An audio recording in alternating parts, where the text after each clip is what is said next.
They say heroes are born in fire. I say they're forged in rain-soaked parking lots when a child's scream pierces the thunder. Tonight, you'll witness how a single father with a haunted past became the shield between innocence and brutality, how one moment of courage ignited a war that would shake a city's underworld to its core. This is the story of Evan Turner, the man they called Echo. Stay until the end, and comment your city below so I can see how far this story of redemption travels across the world. The storm had been building all day, the kind that turns city streets into rivers and makes smart people stay indoors. Evan Turner wasn't trying to be smart. He was just trying to get groceries home before his daughter's bedtime. The fluorescent lights of Save Mart cast sickly yellow pools across the cracked asphalt as he pushed his cart toward his 15-year-old sedan, its paint more rust than blue these days. Thunder rolled across the sky like artillery fire, and Evan's jaw clenched involuntarily. Old habits, old memories. He forced his breathing to slow, counting the bags as he loaded them into the trunk. Milk, cereal, Sophie's favorite strawberry yogurt, the cheap kind, because that's what single fathers on a repairman's salary could afford. The rain intensified, fat drops that exploded on contact, soaking through his worn jacket within seconds. He was reaching for the last bag when he heard it, a sound that cut through the storm like a knife through silk. A child's scream, not the playful kind, not the tantrum kind. The kind that makes your blood run cold because every parent knows the difference. The kind that speaks of pure, primal terror. Evan's head snapped up, his body already moving before his mind caught up, that old training kicking in like muscle memory. Through the curtain of rain, he saw her, a small figure in white, running full tilt across the parking lot, her dress plastered to her thin frame, dark hair whipping behind her. She was running toward him. He dropped the groceries, cornflakes, and canned soup forgotten, and took 3 steps forward. The girl slammed into him with the force of desperation, her small hands clutching his soaked jacket, her face tilted up to his. She couldn't have been more than 8 years old. Her eyes were wide, pupils dilated with fear, tears mixing with rain on her cheeks. But it was the blood that made Evan's heart stop. Crimson streaks across her white dress, already diluting in the downpour but unmistakably red. "Please," her voice was raw, breaking on the word. "Please, you have to help. They're hurting my mom. They're going to kill her." Evan dropped to one knee, bringing himself to her eye level. His voice came out steady, calm, the voice he'd used a lifetime ago when calming hostages and victims. "Slow down. Where's your mother?" "The apartments." The girl pointed with a shaking hand toward the cluster of buildings 2 blocks east. 308. They have bats and one has a pipe, please. She's bleeding so much." Evan's eyes tracked to the blood on her dress, his mind automatically cataloging, assessing. Spatter patterns suggested proximity to impact. Not her blood. She showed no signs of injury beyond scraped knees. Someone else's. Fresh. Within the last 10 minutes based on the coagulation rate despite the rain. "What's your name?" he asked, his hands gently checking her for injuries, even as his eyes scanned the parking lot for threats. Lila Lane." She grabbed his wrist with surprising strength. "My mom told me to run, to find help. She said—" Her voice broke into a sob. "She said to find a good man. Are you a good man?" Something ancient and cold settled into Evan's chest. He thought of Sophie, safe at home with Mrs. Chen from 4B, probably watching cartoons and eating the cookies he'd told her to save for after dinner. He thought of what he'd do, what he'd want someone to do, if Sophie were in danger. He thought of Istanbul, of the promises he'd made, of the man he'd been before he became the man he was trying to be. "Yeah," he said quietly, standing and taking her hand. His grip was gentle but unbreakable. "Yeah, I'm a good man, and I'm going to help your mother. But I need you to do exactly what I say. Can you do that?" Lila nodded frantically, her small hand gripping his like a lifeline. Evan pulled out his phone with his free hand, dialing 911 as he started moving toward his car. The operator answered on the second ring. 911, what's your emergency?" "Assault in progress, 2247 Riverside Apartments, Unit 308. Multiple assailants, at least 1 victim down. I'm responding now." His voice was clipped, professional. "Sir, please don't approach." He hung up. They'd come, but not fast enough. They never did. He opened the passenger door of his sedan and lifted Lila inside. "Seatbelt, now." She complied with shaking hands as he rounded the car and slid behind the wheel. The engine coughed once, twice. "Come on, you piece of junk, not now," then caught.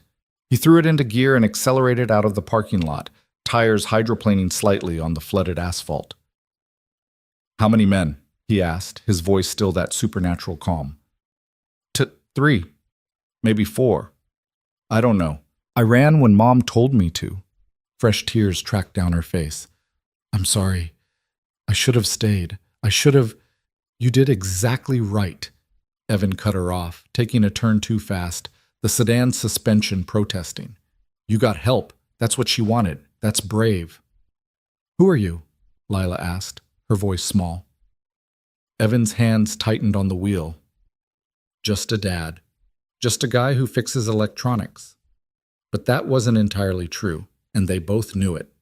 There was something in the way he moved, in the way he'd assessed her injuries in seconds, in the way he drove now, controlled, purposeful, like a man intimately familiar with violence.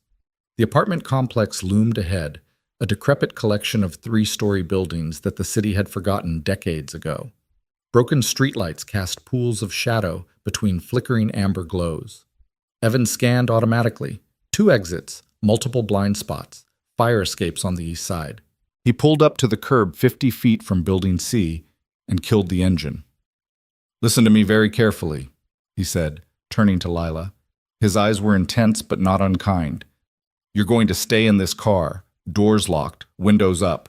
If anyone except me or a police officer approaches, you lay on the horn and don't stop, understand?" "But my mom—" "I'm going to get your mom, but I need to know you're safe first. Promise me." Lila's chin trembled, but she nodded. "Promise." "Good girl." Evan reached under his seat and pulled out a small canvas bag. From it, he extracted a compact first aid kit and a folding knife, pocketing both. His hand hesitated over something else in the bag, something metallic that caught the light, before he shook his head and left it. Not yet. Maybe never again. He stepped out into the rain, which had somehow intensified, coming down in sheets that reduced visibility to maybe 20 feet. Perfect cover. He moved toward Building C, his footsteps silent despite the puddles, his body shifting into a predatory crouch that would have shocked anyone who knew him as mild-mannered Evan the repairman. The man who'd served 6 years in Echo Division didn't walk like other men. He moved like smoke, like shadow, like violence waiting to be unleashed. Building C's entrance door hung off one hinge, a testament to the neighborhood's decay. The lobby smelled of mildew and desperation. Evan took the stairs 2 at a time, his breathing controlled, his mind already running scenarios. 3 to 4 assailants, at least 1 blunt weapon. Victim injured but alive as of 10 minutes ago. Hostage rescue protocol. Assess, isolate, neutralize. 3rd floor. The hallway stretched before him, doors bearing faded numbers. 302, 304, 306, 308. The door was ajar, and from within came the sounds that confirmed his worst fears. A woman's muffled scream. Male laughter. The meaty thud of impact against flesh. Evan's hand went to the knife in his pocket, then stopped. He forced himself to breathe, to think. Going in armed escalated everything. Made it harder to explain to the police afterward. Made it harder to claim self-defense. But the scream came again, weaker this time, and Evan stopped caring about explanations. He pushed the door open. The apartment was small, barely more than a studio. Trash and furniture lay scattered as if a tornado had swept through. And in the center of the chaos, a woman knelt on the floor, her arms raised protectively over her head. 3 men surrounded her like wolves circling wounded prey. The biggest one, easily 6'3" and 250, held a steel pipe that dripped with something dark. His face was flushed with exertion and excitement, the face of a man who enjoyed what he did. "No one walks away from Marcus Lane, what?" he roared, raising the pipe. "Your husband thinks he can divorce you, take his money, and leave? Thinks he can embarrass the Lane family?" The woman, and Evan's breath caught because even through the blood and bruises, he could see the bone structure, the designer clothes now torn and ruined, the bearing of someone who'd never expected to find herself on a floor like this, looked up with defiant eyes. Marcus is my ex-husband, she spat through split lips. He doesn't own me. We'll see about that. The pipe started its downward arc. Leave her. The words cut through the room like a blade through silk. All three men spun toward the doorway where Evan stood, rain dripping from his jacket, his face expressionless. The big man with the pipe, he seemed to be the leader, sneered. Who the hell are you? Her boyfriend? You got about 5 seconds to get lost before you end up bleeding next to her. Evan stepped into the apartment, closing the door behind him. The click of the latch seemed impossibly loud. I'm her daughter's friend, he said quietly, and you're going to step away from her, now. The second man, wiry and jittery like a meth user, laughed. You hear this guy? Friend of the daughter? He pulled a folding knife from his pocket, flicking it open. What are you going to do? Fix us? You look like a Best Buy reject. Evan's eyes tracked the knife, cataloging it. 4-inch blade, probably cheap steel. The man held it wrong, thumb over the top. Amateur. The third man, stocky and silent, had positioned himself near the window, hands empty but fists clenched. Potential flanking position. The woman on the floor met Evan's eyes, and in that moment, something passed between them. Recognition. Not of each other, but of types. She saw in him what he saw in her, someone who'd survived worse than this, someone with resources deeper than appeared on the surface. Lila, she whispered. Safe. In my car. Relief flooded her battered face, so intense it was almost painful to watch. The leader's eyes narrowed. Touching. Real touching. Well, hero, since you stuck your nose where it don't belong, you can bleed too. He adjusted his grip on the pipe. Marcus said no witnesses anyway. Last chance, Evan said, his voice dropping to something barely above a whisper. Walk away. The wiry one with the knife moved first, lunging forward with a wild slash aimed at Evan's throat. Amateur hour.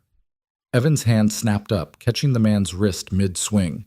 The momentum of the attacker's charge carried him forward, and Evan simply redirected it, adding a slight twist. The man's own weight and velocity became a weapon against him. There was a wet crunch as his face met the edge of the door, and he crumpled like a puppet with cut strings, the knife clattering to the floor. 1 second, one attacker down. What the? The stocky one started, moving forward. Evan was already there, inside his reach before the man could set his stance. Palm strike to the solar plexus, driving the air from his lungs. As the man doubled over, Evan's knee came up, connecting with his descending face. The stocky man went down hard, out before he hit the floor. 3 seconds, 2 down. The leader with the pipe had recovered from his shock, rage flooding his features. You son of a... He swung the pipe in a wide arc, putting all his considerable strength behind it. Evan ducked under it, the pipe whistling over his head close enough to feel the breeze. Before the leader could recover from the momentum of his swing, Evan stepped in, his elbow driving up under the man's chin. The leader's head snapped back and Evan smoothly swept his legs out from under him. The pipe hit the floor with a metallic clang, rolling to a stop at the woman's knees. The leader, credit to him, tried to get up, tried to fight back. But Evan was already standing over him, 1 foot on his chest, and something in Evan's eyes, something cold and ancient and utterly merciless, made the man freeze. Stay down, Evan said softly. The leader stayed down. 5 seconds, 3 attackers neutralized. Evan turned to the woman, who was staring at him with a mixture of shock, relief, and something else. Recognition of violence, recognition of what he must have been to move like that.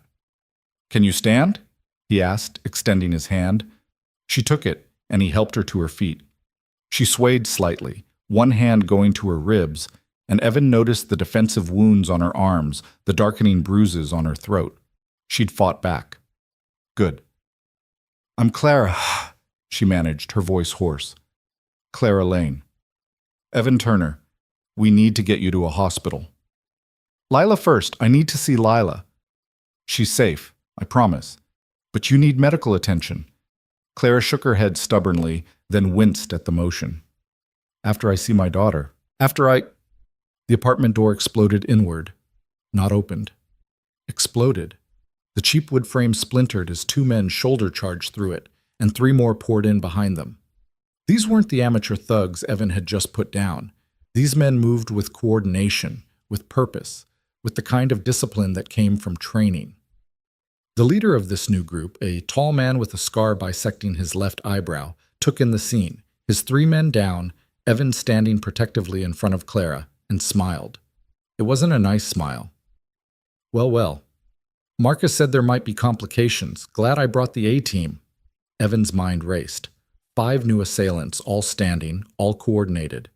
Clara injured behind him, no cover, no weapons except the dropped pipe and knife, too far away to reach without exposing his back. The door blocked. Window behind them, 3rd floor, no fire escape on this side. Bad odds. Very bad odds. Clara, Evan said quietly, not taking his eyes off the 5 men spreading out to surround them. Get behind me and stay low. Evan, there are 5 of them. I know, behind me. Now. She complied, her hand gripping the back of his jacket. Evan could feel her trembling, but she stood, refused to cower. The scarred leader cracked his knuckles. I'm going to enjoy this. Marcus wants the woman alive, barely, but you? You're just a complication that needs erasing. He nodded to his men. Break him. They moved as one, a coordinated assault that confirmed Evan's assessment. Trained, maybe ex-military or private security, certainly more dangerous than the first 3, but they'd made a critical mistake. They'd assumed Evan was just some civilian who'd gotten lucky with 3 drunk thugs. They were very, very wrong. The first man came in with a textbook 1-2 combination, jab-cross, professional boxing stance. Evan slipped both punches, his hands a blur as he trapped the extended arm, and used the man's own momentum to send him stumbling into his companion. They tangled together, creating a momentary opening. Evan took it. He surged forward, driving a knife hand strike into the 3rd man's throat. Not enough to kill, but enough to make breathing very difficult. The man went down gagging. 2 more coming from the flanks, trying to pincer him. Evan dropped, sweeping low, taking one man's legs out. As that one fell, Evan rolled, coming up inside the other's guard, and delivered a rapid series of strikes. Ribs, kidney, back of the knee. The man crumpled. 5 seconds. 3 down. 2 still standing plus the leader. But Evan was breathing hard now, that old injury in his left shoulder starting to throb. He wasn't 25 anymore. Wasn't the man who'd gone through Echo Division training without breaking a sweat. Time and fatherhood had softened him, slowed him. The scarred leader and 1 remaining thug circled him, more cautious now. You've got training, the leader observed. Military? Let me guess. His eyes narrowed. Those moves, that efficiency. Special operations? Evan didn't respond, just kept his stance loose, his breathing controlled. Behind him, Clara was silent, but he could feel her presence, her faith in him. Can't let her down. Can't let Lila down. The remaining thug, impatient or stupid, lunged forward. Evan started to counter, but his shoulder chose that moment to spasm, the old shrapnel wound from Istanbul flaring. His response was a fraction of a second slow. A fraction was all it took. The thug's fist connected with Evan's jaw, snapping his head to the side. Stars exploded across his vision. Before he could recover, the scarred leader was there, driving a knee into his stomach. Air exploded from Evan's lungs. He went down on one knee, the world tilting. Evan! Clara's scream seemed to come from far away. The thug grabbed Evan's collar, hauling him up, and the scarred leader's fist drove into his ribs once, twice, 3 times. Evan tasted blood, felt something crack. This is it, a distant part of his mind observed clinically. This is how it ends, some second-rate thugs in a third-rate apartment. Not exactly how I imagined going out. He thought of Sophie. Who would pick her up from school? Who would help with her homework? Who would tell her bedtime stories? He thought of Lila, waiting in his car, trusting that he would save her mother. He thought of Clara, whose face he'd seen in a photograph 10 years ago, held by trembling hands in a ruined embassy in Istanbul. No. The word detonated in his mind like a flashbang. No, not like this. Not today. Something clicked in Evan Turner's mind, a switch that he'd kept firmly off for years flipping back to its original position. The repairman, the gentle father, the man who fixed broken electronics. That man stepped aside. An echo came back. His hand, which had been hanging limp, suddenly snapped up, fingers rigid, driving into the thug's throat. The man's grip on Evan's collar loosened as he staggered back, choking. Evan rose smoothly despite the pain in his ribs, and his foot lashed out, connecting with the thug's knee. There was a wet pop, and the man went down screaming. The scarred leader's eyes widened. He'd seen the transformation, seen what Evan had become. Evan didn't let him finish. He moved with a speed that seemed impossible for someone who'd just taken a beating, closing the distance before the leader could set his stance. His strikes were precise, economical, designed to end the fight as quickly as possible. Solar plexus, throat, temple, kidney, behind the knee. The scarred leader dropped like a stone. Evan stood over him, breathing hard, pain screaming from his ribs and shoulder and jaw. But he was standing. They weren't. The apartment fell silent except for the moans of the injured and the endless drum of rain against the windows. Clara was staring at him, her expression unreadable. "Who are you?" she whispered. Before Evan could answer, before he could try to explain the unexplainable, the wail of sirens cut through the night. Red and blue lights strobed through the window, painting the carnage in alternating shades. Evan's shoulders sagged. His hands were shaking now, the adrenaline wearing off, leaving behind only pain and the terrible knowledge that he'd crossed a line he'd sworn never to cross again. "I'm just a man who fixes things," he said quietly. "I'm just a dad." Clara shook her head slowly. "No, you're something else, something—" She trailed off as heavy footsteps thundered up the stairs. "Police, hands where we can see them!" 6 officers flooded into the apartment, guns drawn, shouting commands. Evan slowly raised his hands, wincing as his ribs protested. "On the ground! Now! Everyone on the ground!" Evan complied, lowering himself carefully to the floor, his hands behind his head. An officer's knee pressed into his back, and he felt the cold metal of handcuffs click around his wrists. "Wait!" Claire's voice was desperate. "He saved me! Those men were attacking me! He saved us!" "Ma'am, we'll sort this out at the station. Right now we have 8 men down and 1 man standing. That's what I see." They hauled Evan to his feet, and he caught Clara's eyes. She was crying now, silently, her battered face a mask of anguish. "Lila," he said urgently. "Blue sedan, 50 feet down the street. She's alone. Please." Clara nodded frantically. "Go," she told one of the officers. "My daughter, please. She's only 8. 2 officers peeled off, heading for the stairs at a run. They led Evan out of the apartment, down the stairs, through a growing crowd of neighbors and gawkers. The rain had finally stopped, leaving the world washed clean and glistening. An ambulance had pulled up, and paramedics were rushing past with gurneys. At the street, Evan saw his sedan surrounded by police. The passenger door was open, and an officer was crouched down, talking to someone inside. A small figure in a white dress. Lila saw him, cuffed and being led to a patrol car, and her face crumpled. "No, he helped! He helped my mom! Don't take him!" The officer restraining Evan, a young guy, probably mid-20s, said uncertainly, "Look, Mr. Turner, right? Just cooperate and this'll all get straightened out." "My daughter," Evan said, his voice rough. "I need to call someone to pick up my daughter. Sophie Turner, 4B at the Riverside Complex. Mrs. Chen is watching her, but I need to—" "We'll make the call," the officer said, not unkindly. He started to guide Evan toward the patrol car when a voice cut through the chaos. "Wait! Wait!" A man in his 50s, gray-haired and bearing the bearing authority on his shoulders like a well-worn coat, pushed through the crowd of officers. Captain's bars gleamed on his collar.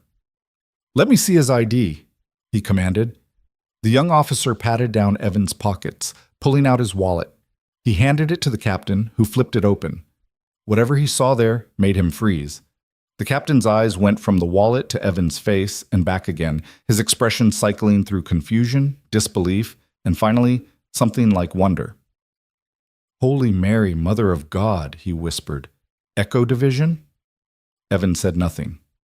The captain moved closer, ignoring the rain-soaked pavement and the watching crowd. "Son, this badge says Unit Echo. That unit was dissolved 10 years ago after Istanbul. Official records say no one survived." "Records are accurate," Evan said flatly.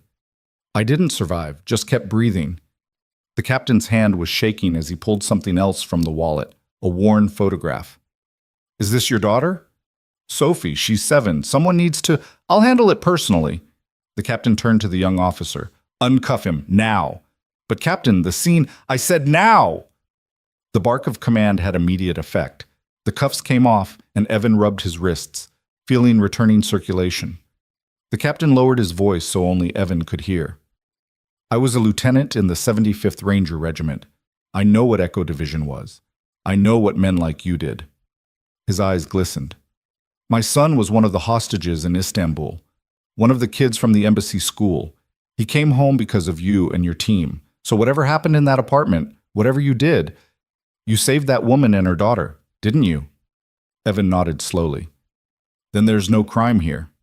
Self-defense, defense of others. Clean shoot, or clean fight in this case. The captain raised his voice. This man is not a suspect. He's a witness and a victim of assault. Treat him accordingly. The atmosphere shifted immediately.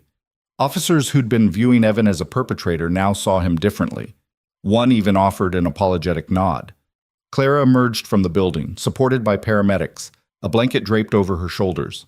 Her eyes found Evan, and despite her injuries, despite everything, she smiled. And then Evan saw something that made his heart stop. Lila had squirmed away from the officer and was running toward them, her small legs pumping. But behind her, at the edge of the crowd, a figure in a dark hoodie was moving, tracking her movement with predatory intent.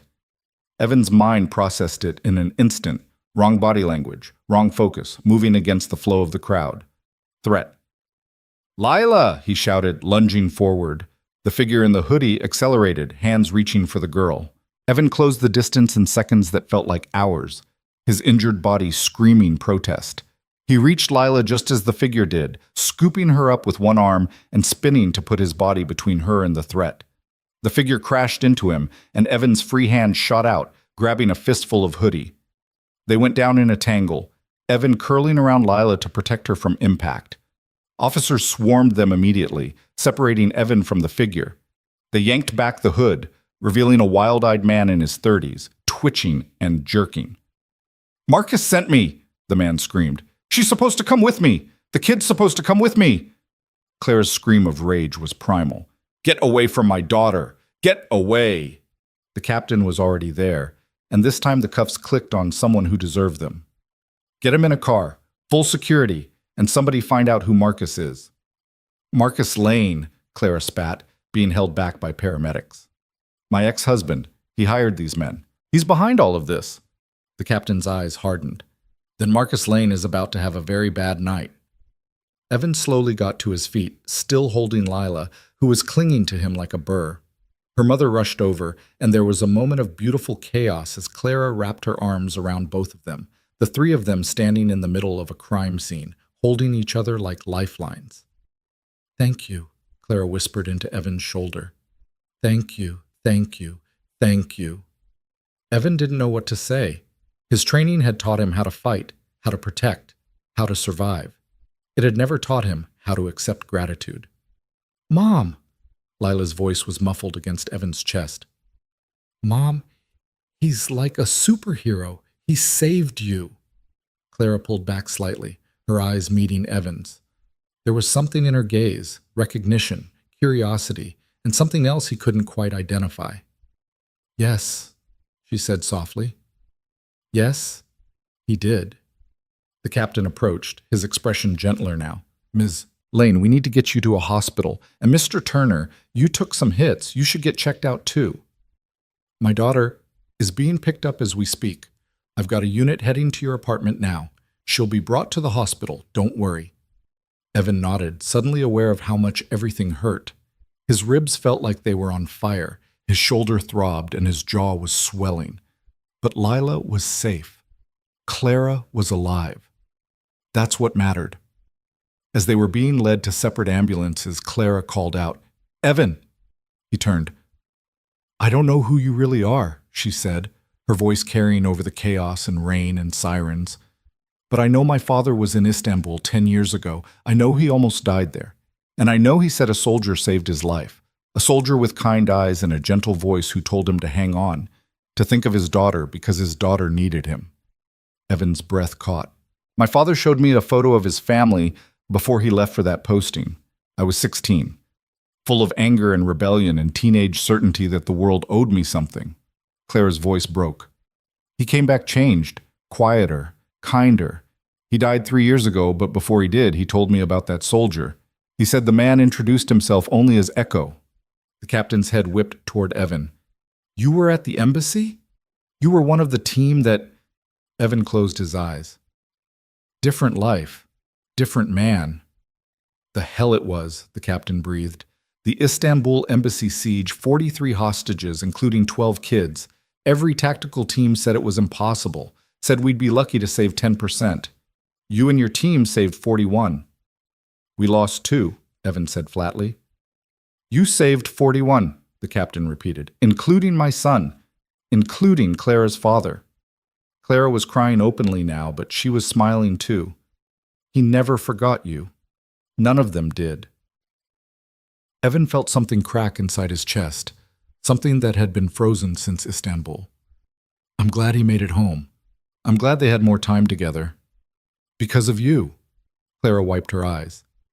And now you've saved me, saved Lila. How do I even begin to thank you? You don't, Evan said simply. You take care of your daughter, you love her, you make sure she knows she's safe. That's enough. The paramedic touched his arm gently. Sir, we really need to get you to the hospital. Evan nodded, turning to go. But Lila's voice stopped him. Will I see you again?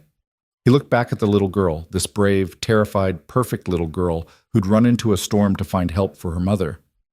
I don't know, Lila. I hope so, she said, because you're my hero. And heroes always come back, right? Evan's throat tightened. He thought of Sophie, waiting for him. He thought of the quiet life he'd built, the peace he'd found fixing broken things instead of breaking people. He thought of the look in Clara's eyes, not fear of what he'd done, but gratitude for what he'd saved. Yeah, he said finally, his voice rough with emotion. Yeah, heroes always come back. As they loaded him into the ambulance, as the doors closed and the world reduced to beeping monitors and antiseptic smells, Evan allowed himself to acknowledge a truth he'd been running from for 10 years. You could leave the life. You could walk away from the unit, from the missions, from the violence. You could change your name and your job and your entire existence, but you couldn't change what you were. Not really. The training was too deep, the instincts too ingrained. Echo Division had made him into a weapon, and weapons didn't become something else just because you decided you were tired of cutting. The question was, what did you do with that truth? Did you hide from it, pretend it didn't exist, live in fear of the moment when the mask would slip? Or did you accept it, own it, and decide to be a weapon that protected instead of destroyed? As the ambulance pulled away, sirens wailing, carrying him toward an uncertain future, Evan Turner made a choice. He'd spent 10 years running, 10 years trying to be someone else, 10 years believing that the man who'd emerged from Istanbul, broken, haunted, soaked in blood that wouldn't wash off, was someone to be ashamed of. But tonight, he'd used those skills, that training, that darkness inside him, and he'd saved 2 lives. 2 innocent lives that would have been destroyed by casual cruelty. Maybe that's what redemption looked like. Not forgetting what you were, but deciding what you do with it. The paramedic was saying something, checking his vitals, but Evan's mind was elsewhere. He was thinking about the look in Lila's eyes when she'd called him a hero, about the way Clara had recognized him, not as a monster, but as the man who'd saved her father. About how, for the first time in 10 years, he didn't feel like he was pretending. The ambulance hit a pothole, jostling him, sending fresh pain through his ribs. The paramedic apologized, adjusted the IV they'd started. You did good tonight, the young woman said quietly. I heard what happened, what you did. Evan didn't respond, couldn't respond. His throat was too tight. 8 men, she continued, checking the IV line. And you put them all down to save a woman and her daughter. That's something special. Just did what needed doing, Evan managed. Yeah, well, most people don't have the needs doing in them. Most people freeze, run, but you ran toward it. She smiled. Your daughter must be proud. Sophie. God, Sophie must be terrified by now, Mrs. Chen would have told her the police came, that Daddy was coming home late. She'd be waiting by the window, probably clutching that ratty stuffed bear she refused to give up. I need to call her, Evan said urgently. My daughter, she'll be worried. They'll have her at the hospital when we arrive, the paramedic assured him. Captain's orders. She'll be the first face you see when they wheel you in. Evan relaxed marginally. The captain had been true to his word so far. A fellow veteran, someone who understood the code. He'd take care of Sophie. The ambulance swayed and turned, and through the small windows, Evan could see the city lights blurring past. His city. The place he'd chosen to rebuild his life, to raise his daughter, to be normal. How normal was he now? After tonight? After everyone had seen what he could do? His phone buzzed in his pocket. Somehow it had survived the fight. The paramedic fished it out for him, and he saw the screen light up with a text from an unknown number. This isn't over. Marcus Lane doesn't forget. You should have stayed out of it. Evan stared at the message, feeling that old cold settle into his bones. Of course it wasn't over. It never was. Violence begat violence. Protecting Clara and Lila had painted a target on his back, on Sophie's back. Another buzz, another message. This one had a photo attached. Evan's blood turned to ice. It was a picture of his apartment building, of his window, and in that window a small silhouette, Sophie, waiting for her father to come home. The message below read, "Pretty daughter you have. Be ashamed if something happened while you're playing hero." "Stop the ambulance," Evan said, his voice deadly calm. "Sir, we're almost at the hospital. Stop the ambulance!" The roar that came from him made the paramedic jump. She hammered on the partition to the driver, and the vehicle lurched to a halt. Evan was already ripping off the IV, ignoring the paramedic's protests. He threw open the back doors and stumbled out onto the street, pain screaming through his body. His phone was already to his ear, dialing 911. As it rang, he flagged down a passing car, a young couple who looked terrified when he stumbled toward them. "I need your car," he said. "Now." "Dude, what the—" Evan pulled out his wallet, grabbed every bill inside, maybe $300, and thrust it at them. "My daughter is in danger. I need your car. Please." Something in his eyes, in his voice, convinced them. The driver swapped seats with his girlfriend, and they scrambled out. "It's a stick shift," he warned. "I can drive anything." Evan slid behind the wheel as 911 answered. "This is Evan Turner. I was involved in the incident at Riverside Apartments. I need immediate police response to 2247 Riverside, Building D, Unit 4B. B. Credible threat against my 7-year-old daughter. Suspect is Marcus Lane or his associates. Sir, units are already en route to your location. They need to be at my apartment. Now." He killed the call, threw the car into gear, and accelerated into traffic. The young couple's car was a beat-up Honda, but it ran.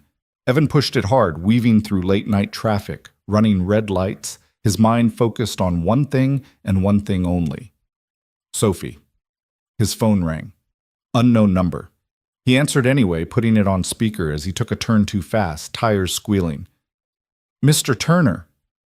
A smooth, cultured voice, a voice used to being obeyed. "This is Marcus Lane. If you touch my daughter—" "Oh, I'm not going to touch your daughter. I'm a civilized man. I hire people for that sort of thing." The smile was audible in his voice. "You interfered in my business tonight, made me look weak, made me look like I can't control my own ex-wife. That's unacceptable." "Your ex-wife doesn't belong to you," Evan growled, swerving around a slow-moving truck. "Everything belongs to me, Mr. Turner. You just haven't learned that yet. But you will." A pause. "Tell me, how does it feel, knowing that while you were playing White Knight for Clara, your own daughter was vulnerable? Does it feel like a mistake yet?" Evan's hands tightened on the wheel until his knuckles went white. "Whatever you want from Clara, take it up with her. Leave the kids out of it." "But that's where you're wrong. The kids are leverage. They're how you make people understand who's in charge." Marcus's voice hardened. "So here's how this works. You back off. You disappear. You forget everything that happened tonight. If I so much as catch a whisper of you being near Clara or Lila again, your daughter pays the price. Am I clear?" "Crystal." Evan's voice was flat, emotionless. And here's how this actually works.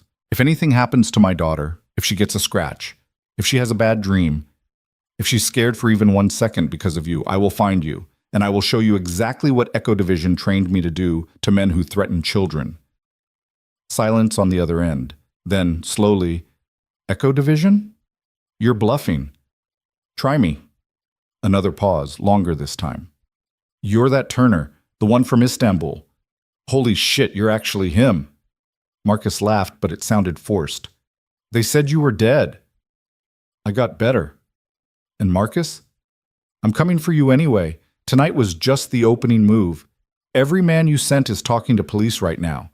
Every connection is being traced. Every dollar you've ever spent on dirty work is getting exposed. You're finished. We'll see about that. Evan hung up and threw the phone onto the passenger seat. His apartment building loomed ahead, and he could see police cars pulling up, officers moving toward the entrance. He screeched to a halt, barely remembering to put the car in park before he was out and running. His ribs protested. His shoulders screamed. He didn't care. Third floor, door 4B. Officers were already there, Mrs. Chen standing in the hallway looking terrified. Sophie, Evan gasped. Mrs. Chen pointed inside. She's okay, she's okay. She's in her room. There were men, Mr. Turner, men in the stairwell, but they ran when the police came. Evan pushed past her, through his apartment door, down the short hallway to Sophie's room. She was sitting on her bed, clutching her bear, eyes wide but dry. When she saw him, she launched herself across the room. Daddy! He caught her, gathered her up despite the pain, held her so tight he was probably hurting her but couldn't make himself let go. I'm here, baby. I'm here. You're safe. You're safe. Mrs. Chen said there were bad men, that you were helping someone, that you got hurt. Sophie pulled back to look at his face, at the swelling jaw and the blood on his shirt. Daddy, what happened? What could he tell her? How could he explain? I helped someone tonight, he said finally. A little girl and her mom. They were in trouble and I helped them. Like a superhero? Despite everything, Evan smiled. Yeah, like a superhero. I knew it, Sophie said seriously. I always knew you were special. The other kids' dads can't fix anything like you can. And you know everything, and you always make me feel safe. She touched his face gently. You're my superhero, Daddy. Evan felt tears sting his eyes. You're my everything, Sophie. Nothing is more important to me than you. Nothing. I know. She hugged him again. That's why you're the best daddy ever. A police officer appeared in the doorway. Mr. Turner, Captain wants to speak with you. We've swept the building, posted guards. You're secure for now. For now. Those two words hung in the air like a threat. For now wasn't good enough. Not when Marcus Lane was out there, making threats, sending men to his home. Evan settled Sophie back on her bed. I need to talk to the police for a minute. Mrs. Chen will stay with you, okay?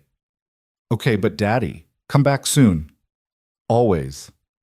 In the living room, the captain was waiting along with another officer and a woman in a dark suit, FBI, Evan guessed by the bearing.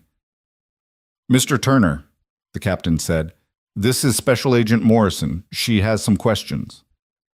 Marcus Lane called me, Evan said without preamble. Threatened my daughter, told me to back off from Clara Lane or he'd hurt Sophie. I have the call recorded on my phone if you need it. Agent Morrison's eyes sharpened. We'll need that phone. Mr. Turner, how much do you know about Marcus Lane? Nothing. Until tonight, I'd never heard of him. He's a person of interest in multiple federal investigations, Morrison said.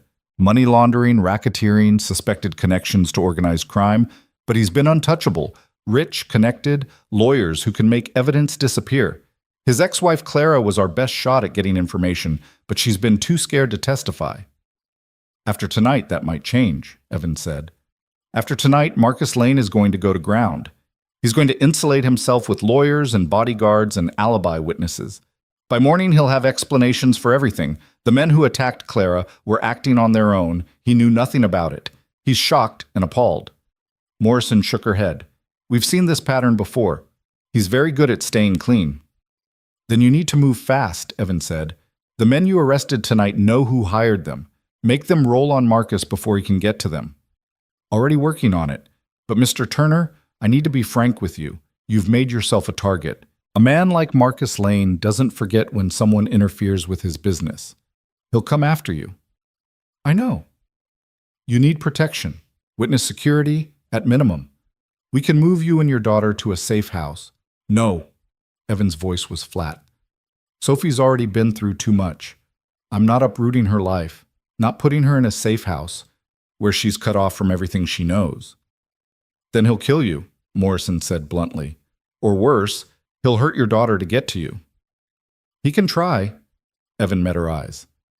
Agent Morrison, I spent 6 years in a unit that specialized in the impossible, protecting people who everyone else had written off. I've survived things that would give you nightmares. Marcus Lane is just another threat, and I've dealt with worse. The captain cleared his throat. Agent Morrison, I was military. I know what Echo Division was. If anyone can protect themselves, it's this man. Morrison looked between them, clearly unconvinced. This isn't a war zone, gentlemen. This is civilian life, different rules. And Mr. Turner, I don't care how well trained you are. You can't watch your back 24/7. Sooner or later, you'll slip, you'll make a mistake, and he'll be there. She was right, and Evan knew it. But what choice did he have? Run? Hide?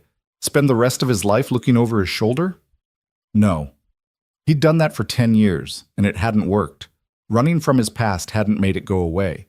It had just postponed the reckoning. I appreciate the concern, Evan said, but Sophie and I are staying. Postcards if you want.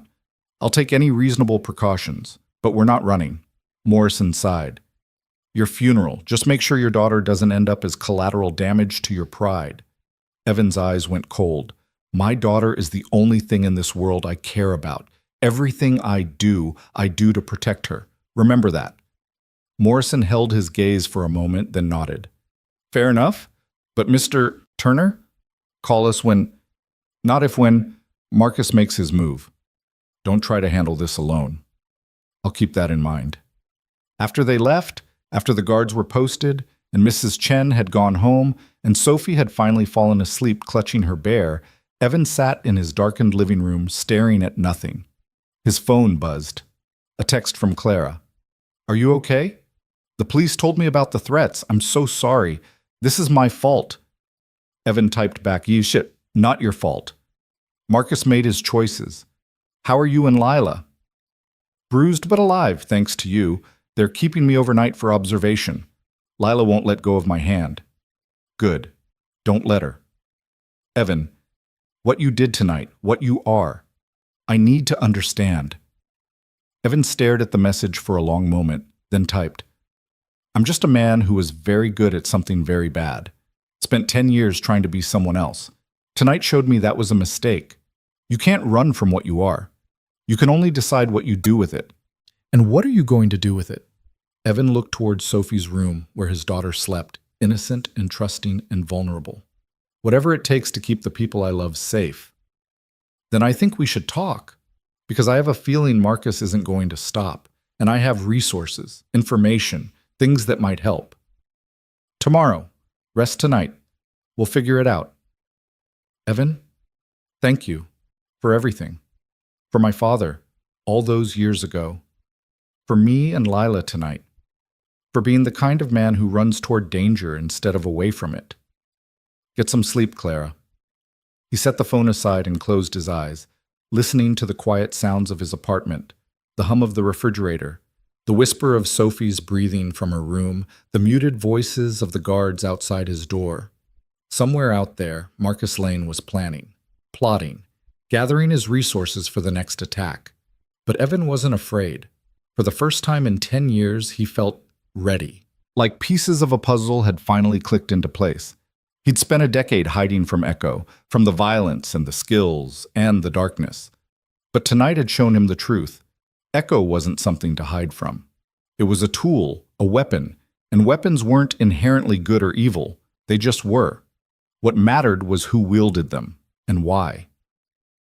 Evan Turner had been a weapon designed to protect the innocent and destroy the guilty.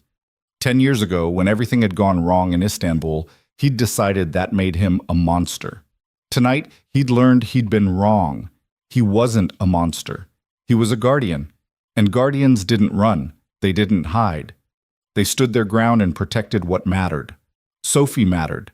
Clara and Lila mattered. Every person Marcus Lane wanted to hurt mattered. And Evan was done running. Tomorrow would bring new challenges.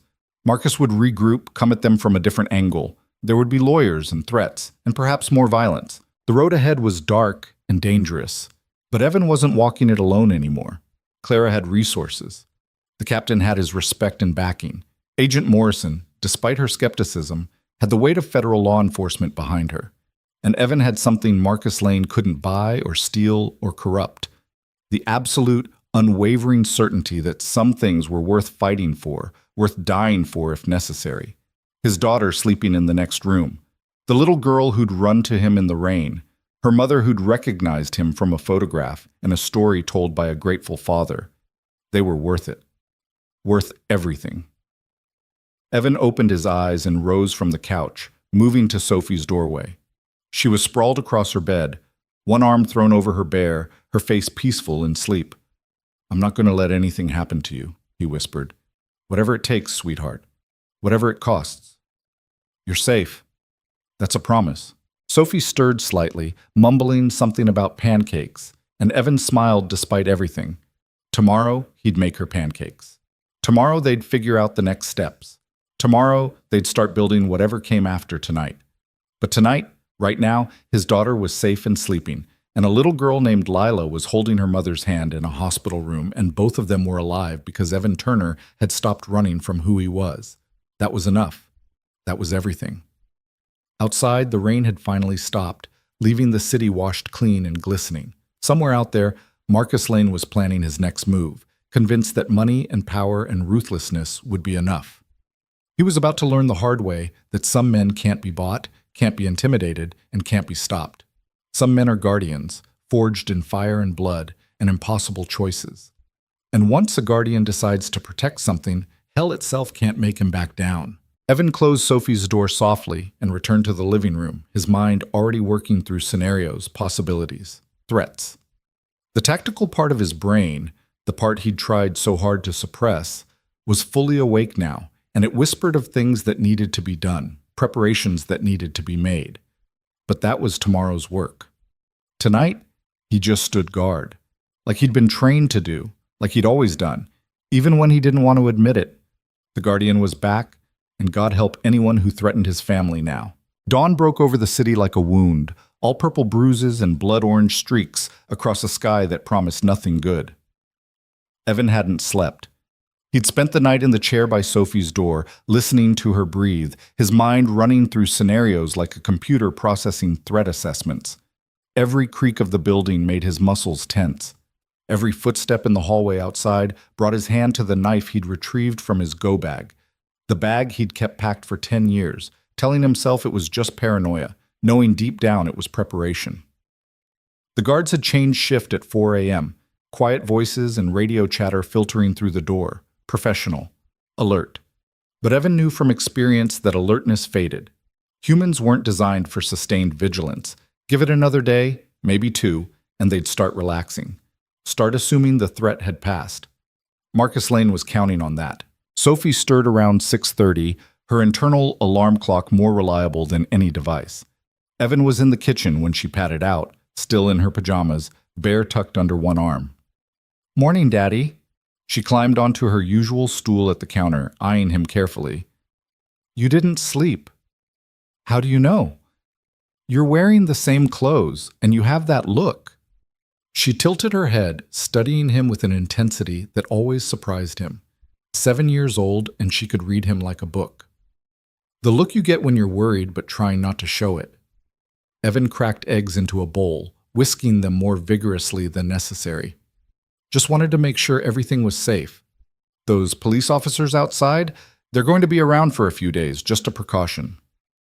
Because of the bad men who wanted to hurt that lady and her daughter? Yeah, because of that. Sophie was quiet for a moment, swinging her legs. "Are we in danger?"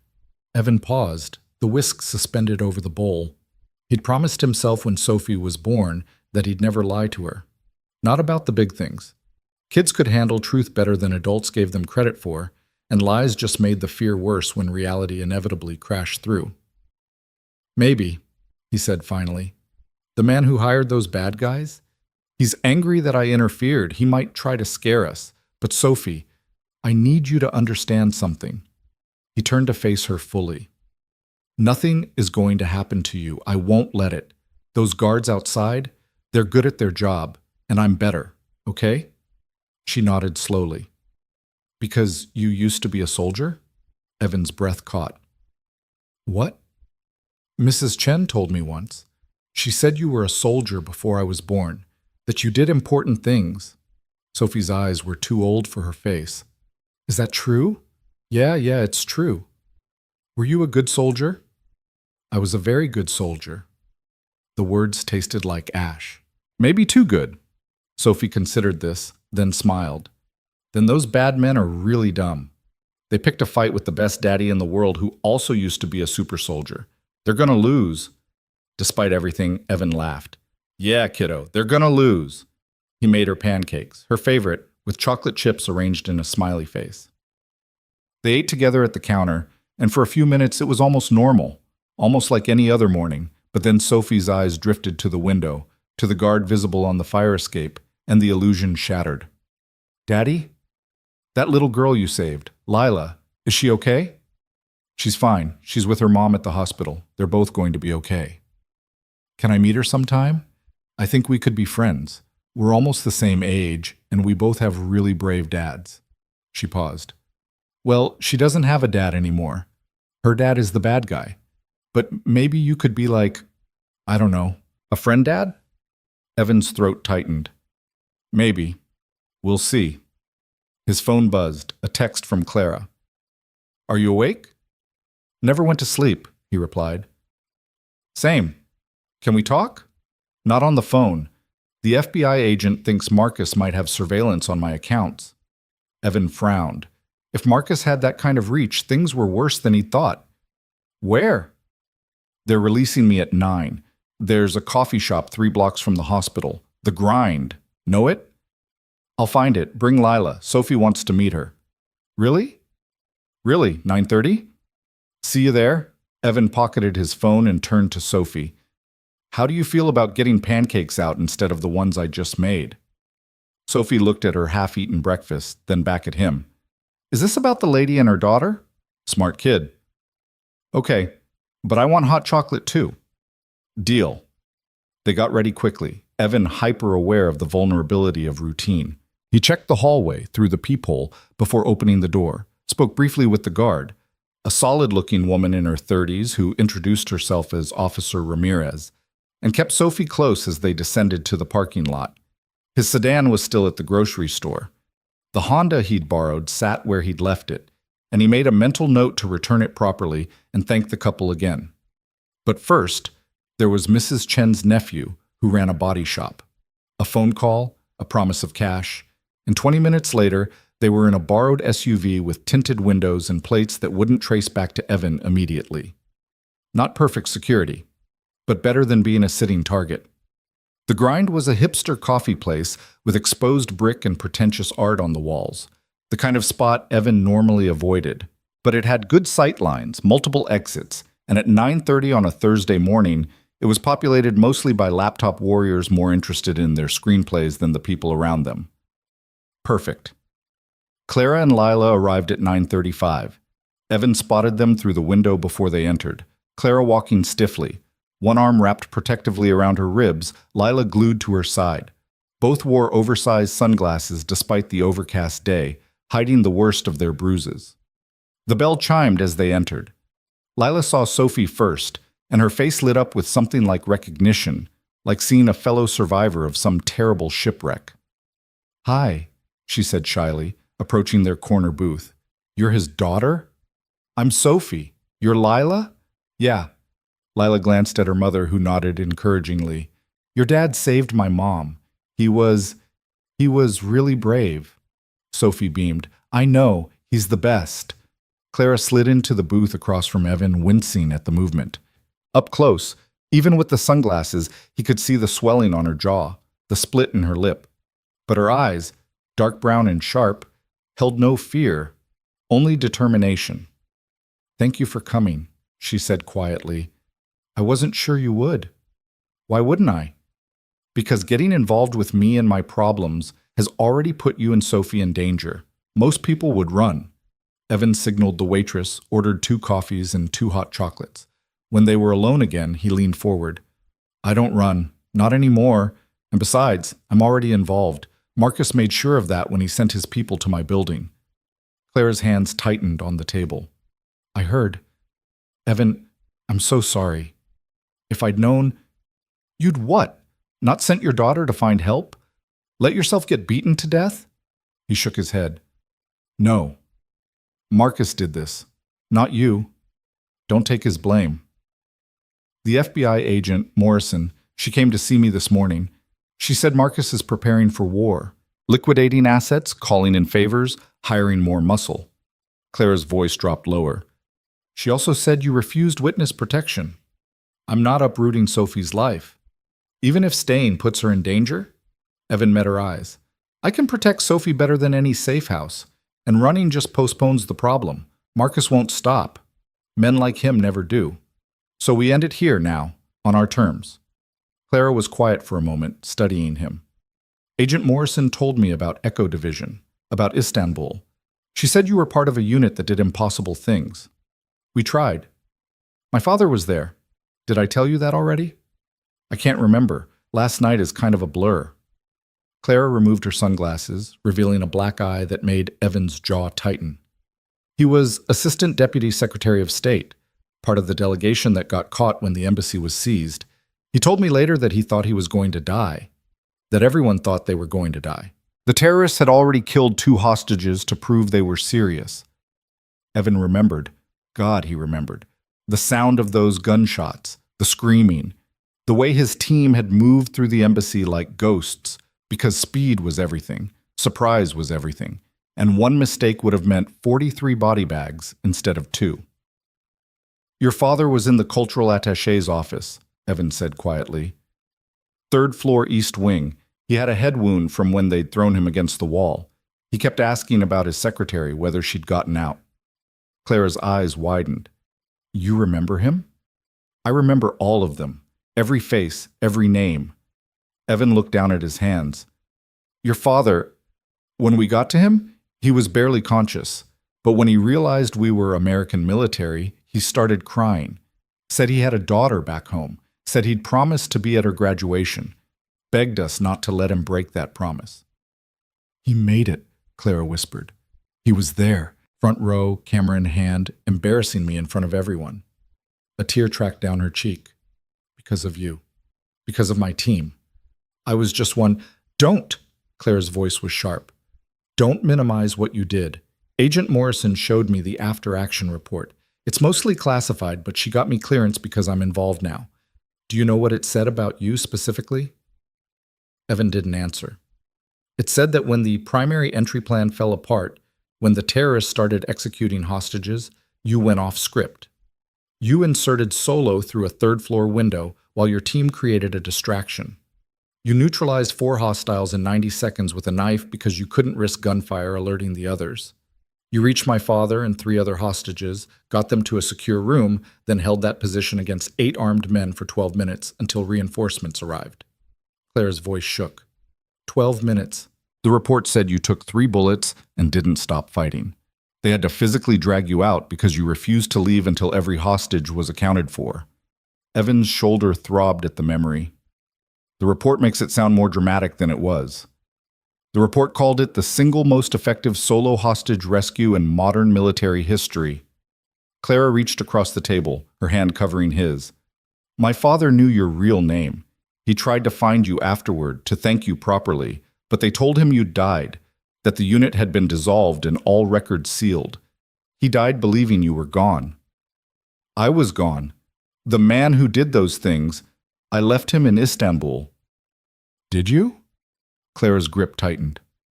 Because last night, when those men were going to kill me, when Lila was in danger, who showed up? The electronics repairman or the soldier? Evan pulled his hand back gently. It doesn't matter. What matters is stopping Marcus before he hurts anyone else. That's what I wanted to talk to you about.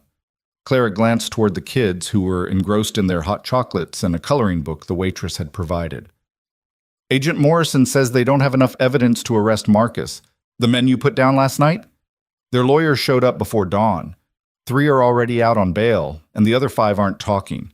Marcus has alibis for yesterday evening, witnesses who'll swear he was at his club, nowhere near my apartment. Of course he does. Morrison says the FBI has been building a case for 2 years. RICO charges, money laundering, ties to organized crime, but Marcus is careful. Everything goes through intermediaries. Nothing traces directly to him. They need someone on the inside to testify. Clara's eyes locked on his. They need me. Evan's instinct screamed warning. You testify against Marcus. You're painting a target on your back that never goes away. The target's already there. At least this way I'm fighting back instead of hiding. Clara pulled a folder from her bag, sliding it across the table. I was married to Marcus for 6 years. I know things. Names, transactions, meetings I sat in on because he thought I was too dumb or too scared to understand what I was hearing. I kept records, copies of documents, recordings of phone calls. Evan opened the folder. Inside were bank statements, photographs, what looked like shipping manifests. This is enough to put him away for 20 years, according to Morrison, but only if I survive long enough to testify. The trial wouldn't start for months, and Marcus won't wait that long. So you need protection. I need more than protection. I need someone who can think like Marcus, who can anticipate his moves before he makes them. Someone with the skills to keep me and Lila alive when he sends people to silence us. Clara's voice was steady, but Evan could hear the fear underneath. Agent Morrison is good at her job, but she's not you. She doesn't have your training, your experience. She's never faced someone truly determined to kill. And you think I have? I know you have. It's in your eyes, Evan, the way you assess every person who walks through that door, the way you positioned us in this booth, backs to the wall, clear sight lines to all exits, the way your hand keeps drifting to your pocket where I'm guessing you have a weapon. Clara's smile was sad. You've been to war. You've survived impossible odds, and right now that's exactly what I need. Evan was quiet, thinking. Everything she said made sense. But it also meant prolonged exposure to danger, meant putting Sophie at continued risk, meant stepping fully back into the life he'd spent a decade escaping. There's something else, Clara said, something Morrison doesn't know about yet. Last night, before the attack, Marcus called me. He was drunk, angry about the divorce settlement. He said things, specific things about his business, names of people he works with, politicians he owns, judges on his payroll. I recorded it. And Evan? She leaned closer. One of the names he mentioned was District Attorney Chambers, the man who'd be prosecuting his case. Evan's blood ran cold. Marcus owns the DA? He implied it, said something about Chambers owing him for his daughter's medical bills from 5 years ago, a transplant that cost $2 million. Insurance wouldn't cover it, but Marcus made it happen. Clara's voice dropped to barely a whisper. If the DA is compromised, then the whole case is compromised. Marcus could walk no matter what evidence we give them. Morrison needs to hear this. I know, but I wanted to tell you first, because if we're going to do this, if we're going to take down Marcus, we need to trust each other completely. And I need to know, are you in? Will you help me protect Lila and take this monster down, or are you going to walk away? Evan looked at his daughter, giggling with Lila over something in the coloring book. So innocent, so vulnerable. Every instinct he had screamed to grab Sophie and run, to disappear into some small town where Marcus Lane would never find them. But he knew it wouldn't work. Men like Marcus had long reaches and longer memories. Running just meant looking over their shoulders forever, and Sophie deserved better than a life lived in fear. I'm in, he said finally. But we do this smart. No heroics, no unnecessary risks. We gather evidence, we coordinate with Morrison, and we build an airtight case that even a compromised DA can't ignore. Agreed? Clara's smile was genuine this time. Agreed. And Clara? When this is over, when Marcus is behind bars and your life goes back to normal, we're done. I help you because it's the right thing to do, because I owe your father, because those kids deserve to be safe. But I'm not looking to become part of your world. I'm not looking for anything except to go back to being a dad who fixes broken electronics. Clear? Something flickered in Clara's eyes. Disappointment, maybe, or understanding. Clear. The bell over the door chimed. Evan's head snapped up, his body already tensing, ready to move. But it was just a businessman on his phone, oblivious to the tension in the corner booth. Clara noticed his reaction. You're always like this? Always watching? Since Istanbul, it's exhausting. I can't imagine. She gathered up the folder, tucking it back in her bag. So what's our first move? We get this information to Morrison.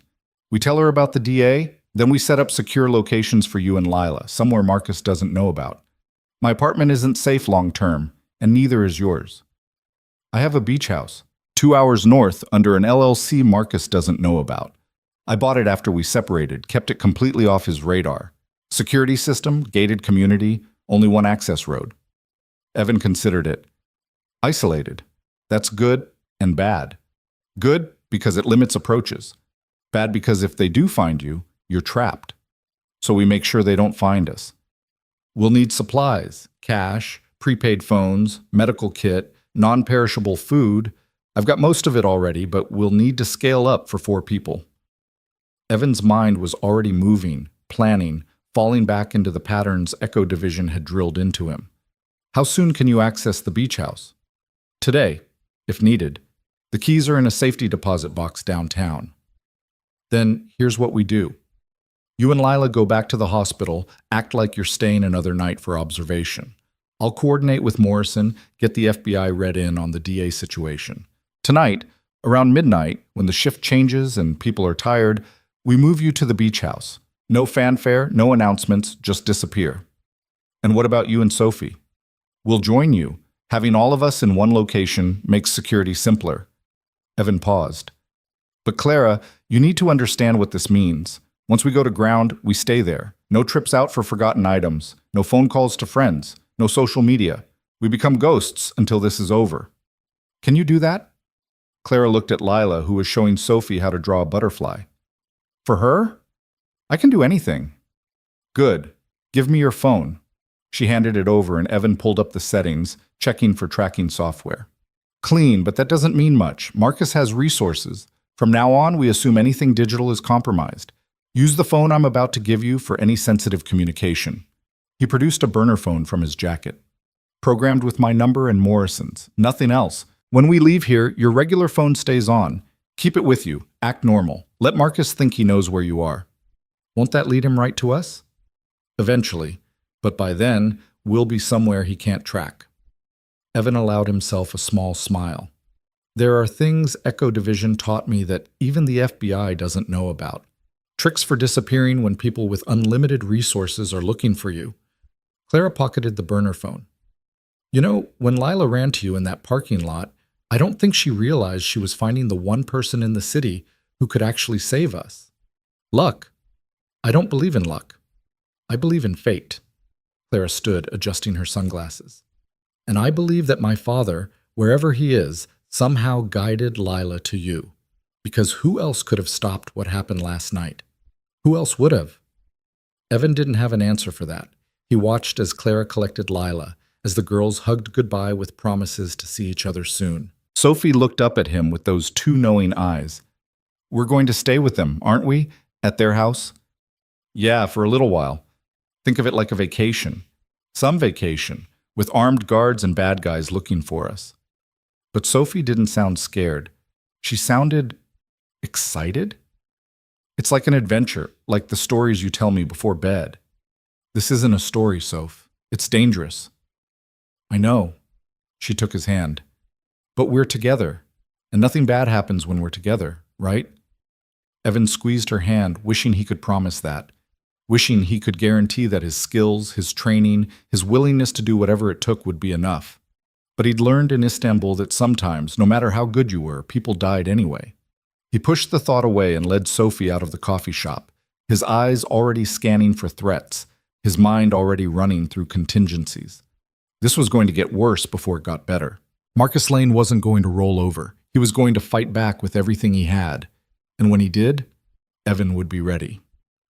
The drive back to his apartment took 20 minutes through late morning traffic. Officer Ramirez was still on duty, now joined by a male officer who introduced himself as Chen. No relation to Mrs. Chen from 4B, he clarified with a slight smile. Everything quiet? Evan asked. Dead quiet, Ramirez confirmed. Although we did have a guy hanging around earlier. Said he was from the power company, checking meters, had ID and everything, but something felt off.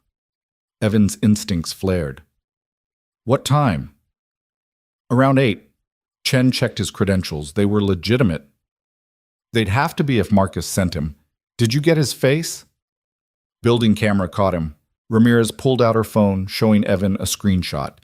The man was average height, average build, completely forgettable except for the way he held himself, too alert, too aware of his surroundings. Professional surveillance.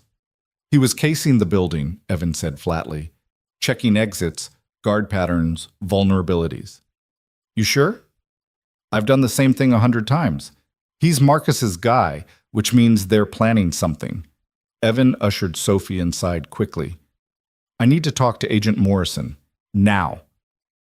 10 minutes later, Morrison was on speakerphone, her voice tight with controlled anger. He's escalating faster than we anticipated. I've got teams on Marcus, but he's been stationary all morning, playing golf at his country club for Christ's sake. While his people scout targets, Evan finished. Classic compartmentalization. He's got plausible deniability while his assets do the dirty work. I don't suppose you'd reconsider witness protection? Not a chance, but I've got a better idea. Clara has a property Marcus doesn't know about.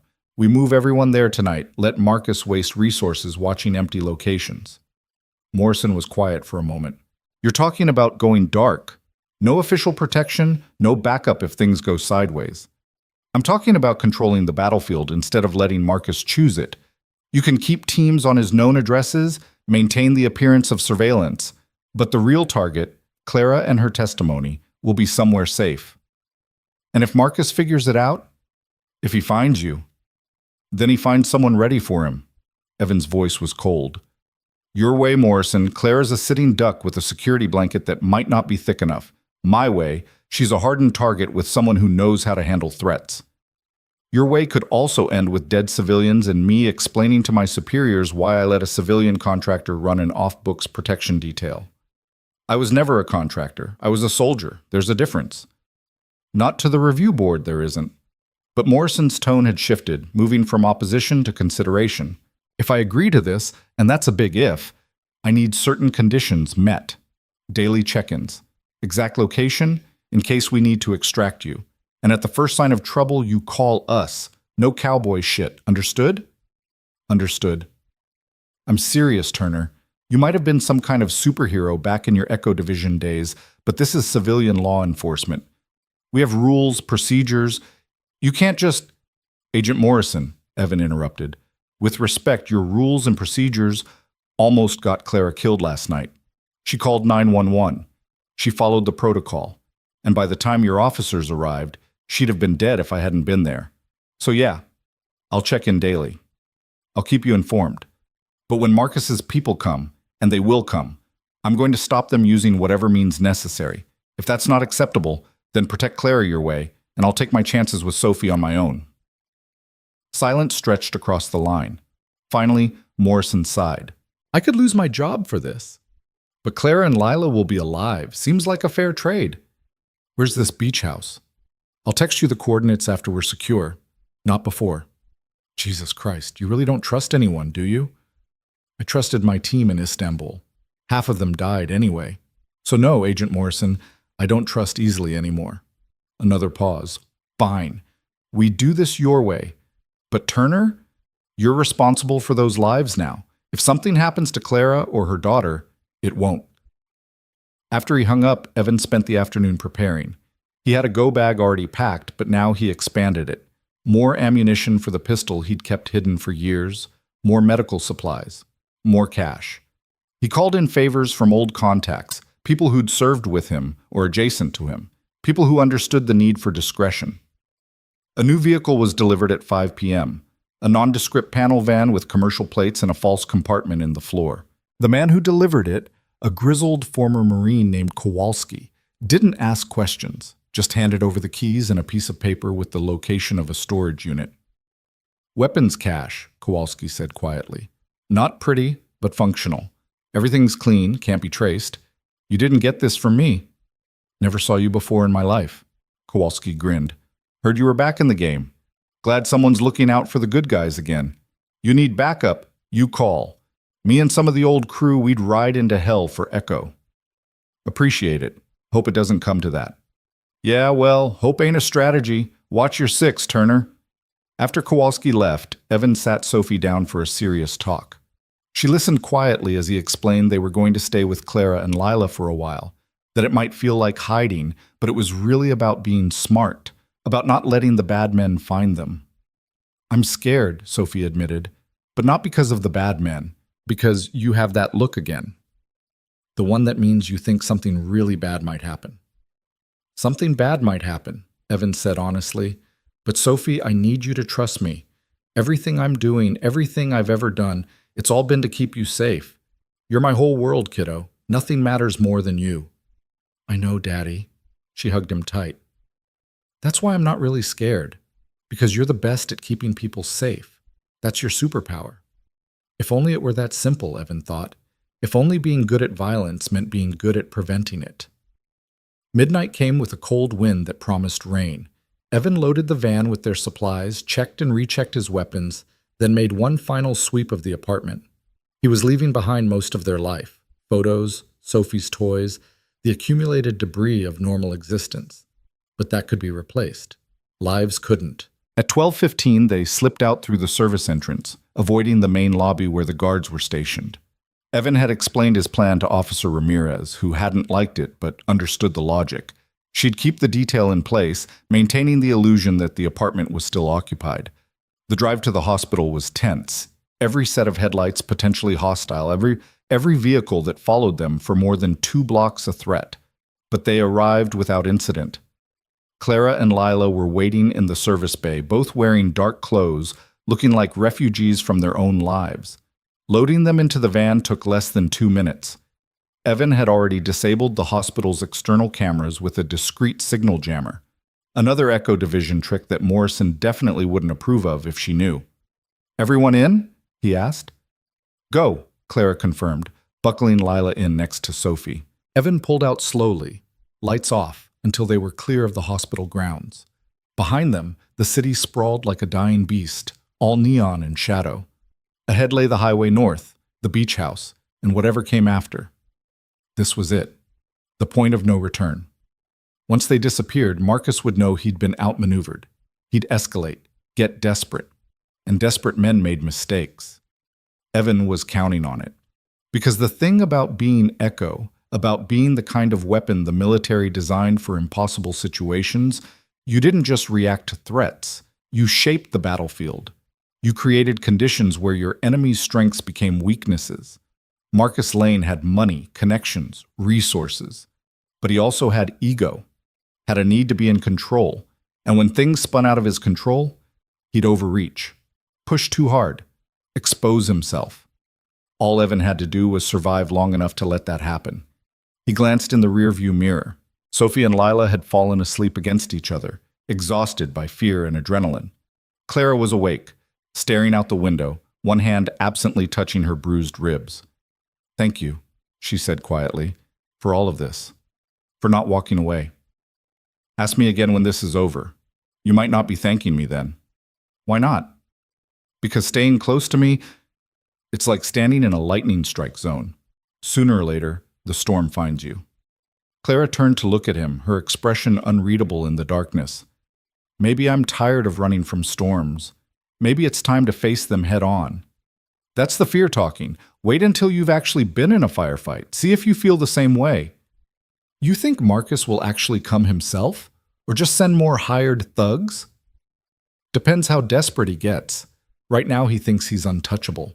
But when the FBI starts freezing accounts, when his paid witnesses start getting nervous, when he realizes his ex-wife has disappeared with evidence that could put him away for decades, Evan's hands tightened on the wheel.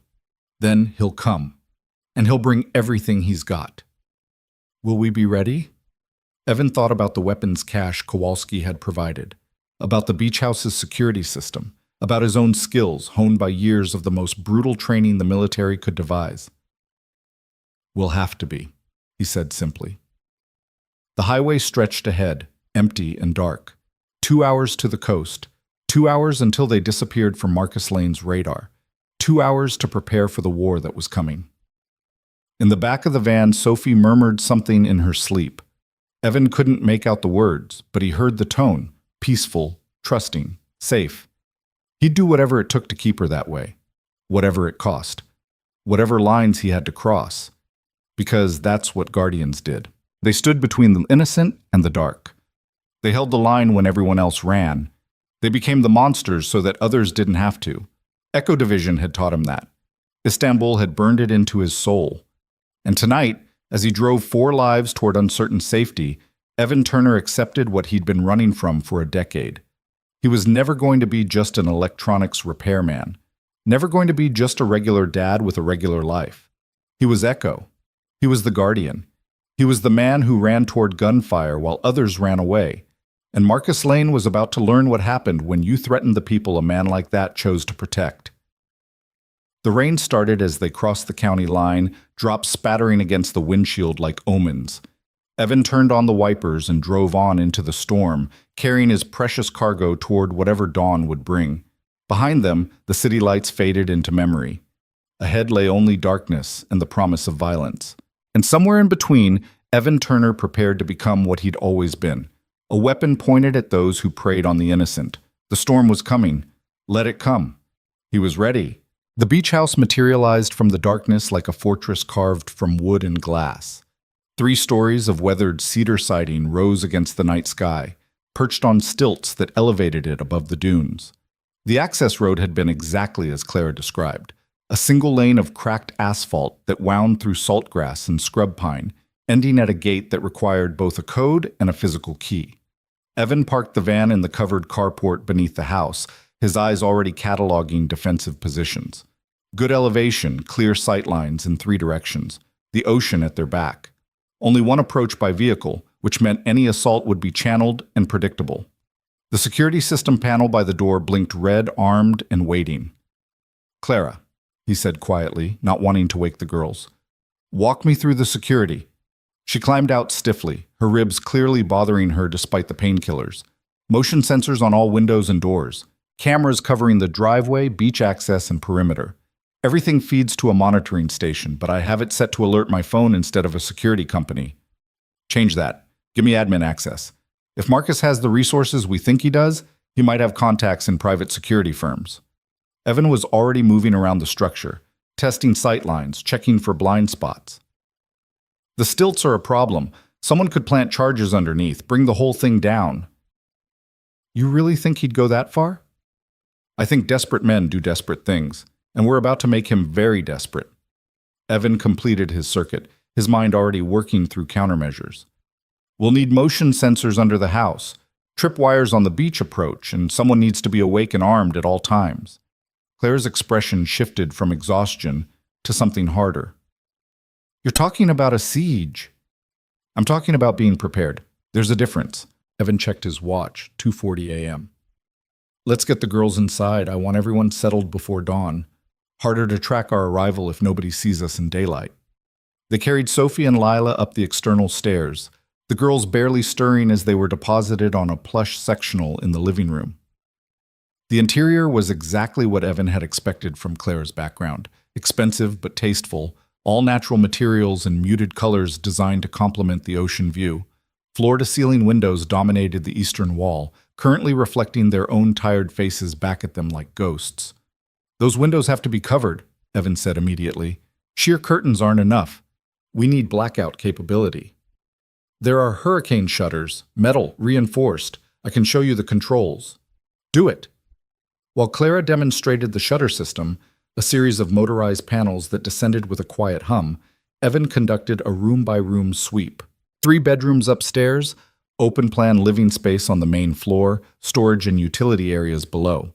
Multiple exits, which was good. Too many windows, which wasn't. He found Clara in the kitchen, making coffee with shaking hands. The adrenaline was wearing off, leaving behind the reality of what they were doing. of what she'd lost in the span of 24 hours, her home, her sense of safety, her normal life. "Hey," Evan said gently, "you did good. Getting out of the hospital without alerting anyone, staying calm for Lila, that takes strength." Clara laughed, but it came out broken. "I don't feel strong. I feel terrified. Every car that passed us on the highway, I thought it was them. Every shadow looks like someone coming to finish what they started." She sloshed coffee onto the counter, her hands trembling too badly to pour straight. "How do you live like this? Always watching, always waiting for the next attack?" "You get used to it." Evan took the coffee pot from her, filling 2 mugs. "And then one day you realize you can't not live like this.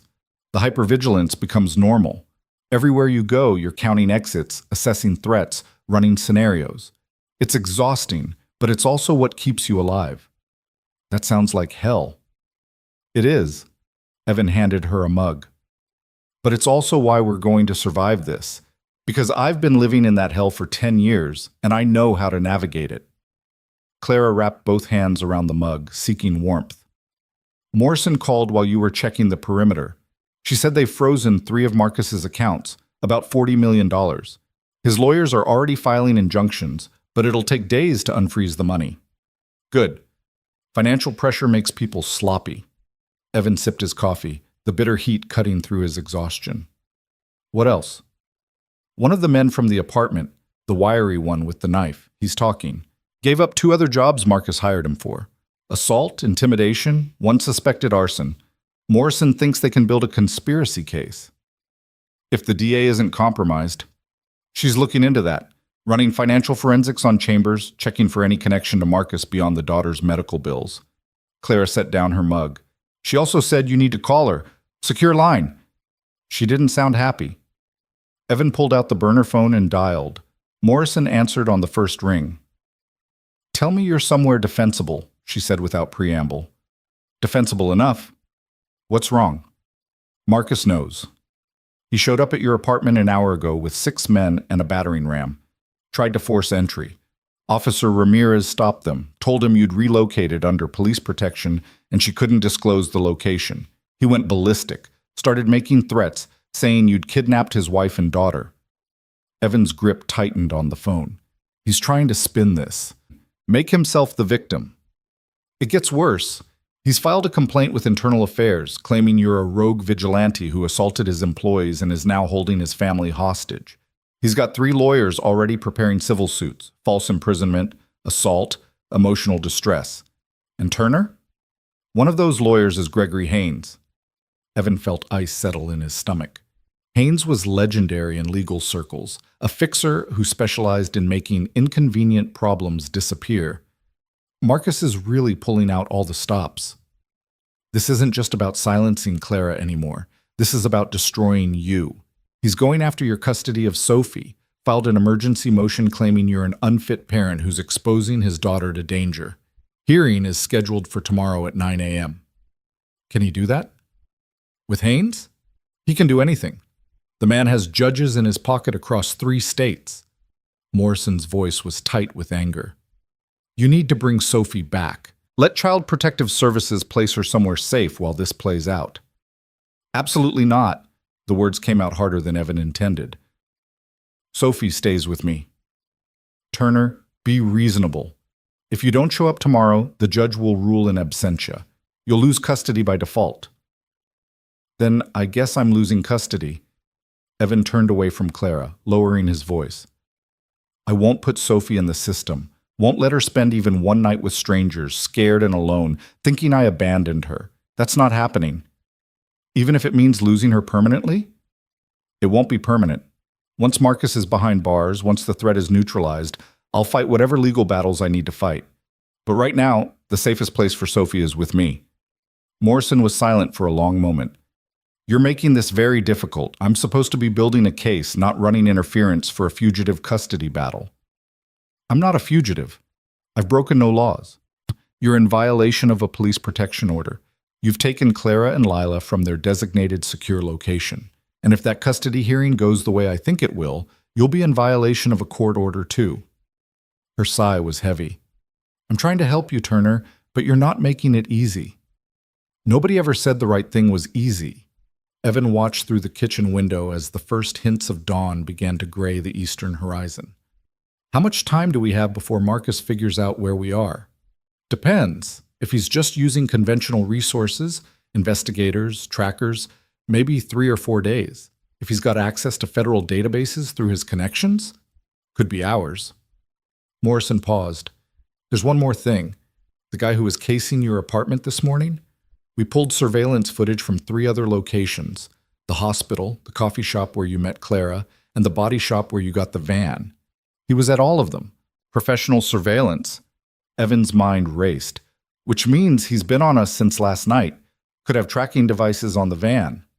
Possible. I'd suggest a thorough sweep. Already on my list. Evan glanced back at Clara, who was leaning against the counter, exhaustion written in every line of her body. Morrison, I need you to trust me. I know what I'm doing. I've protected people in far worse situations than this. Those were war zones with military rules of engagement. This is American soil with civilian law enforcement protocols. Very different scenarios. The principles are the same. Secure the asset, control the terrain, eliminate the threat. Eliminate? Morrison's voice sharpened. You're not eliminating anyone. This is a law enforcement operation, not a military strike. Figure of speech. I meant neutralize the threat through legal channels. But even as Evan said it, he knew it was a lie. If Marcus came with lethal force, Evan would respond in kind. No hesitation, no second guessing. Some lines, once crossed, couldn't be uncrossed. After hanging up, Evan spent the next hour conducting a detailed sweep of the van. He found 2 tracking devices, one magnetic unit stuck to the undercarriage, another hardwired into the vehicle's electrical system. Both were high-end commercial equipment, the kind private investigators used for spousal surveillance cases. He disabled both and placed them in a metal toolbox lined with aluminum foil, creating a makeshift Faraday cage. The signals would keep transmitting, but they'd just show the devices sitting stationary in the carport. Maybe buy them a few extra hours before Marcus realized he'd been duped. By the time he finished, dawn had broken fully. The ocean stretched before the house like hammered steel, gray and restless under an overcast sky. Evan stood on the deck, feeling the salt wind on his face, and allowed himself a moment of doubt. Was he doing the right thing, keeping Sophie here in the line of fire? Or should he have taken Morrison's advice, put her somewhere safe while he handled Marcus? But he knew the answer. Sophie's safety wasn't just physical, it was emotional, psychological. She'd already lost her mother at birth. Evan was her entire world, her anchor.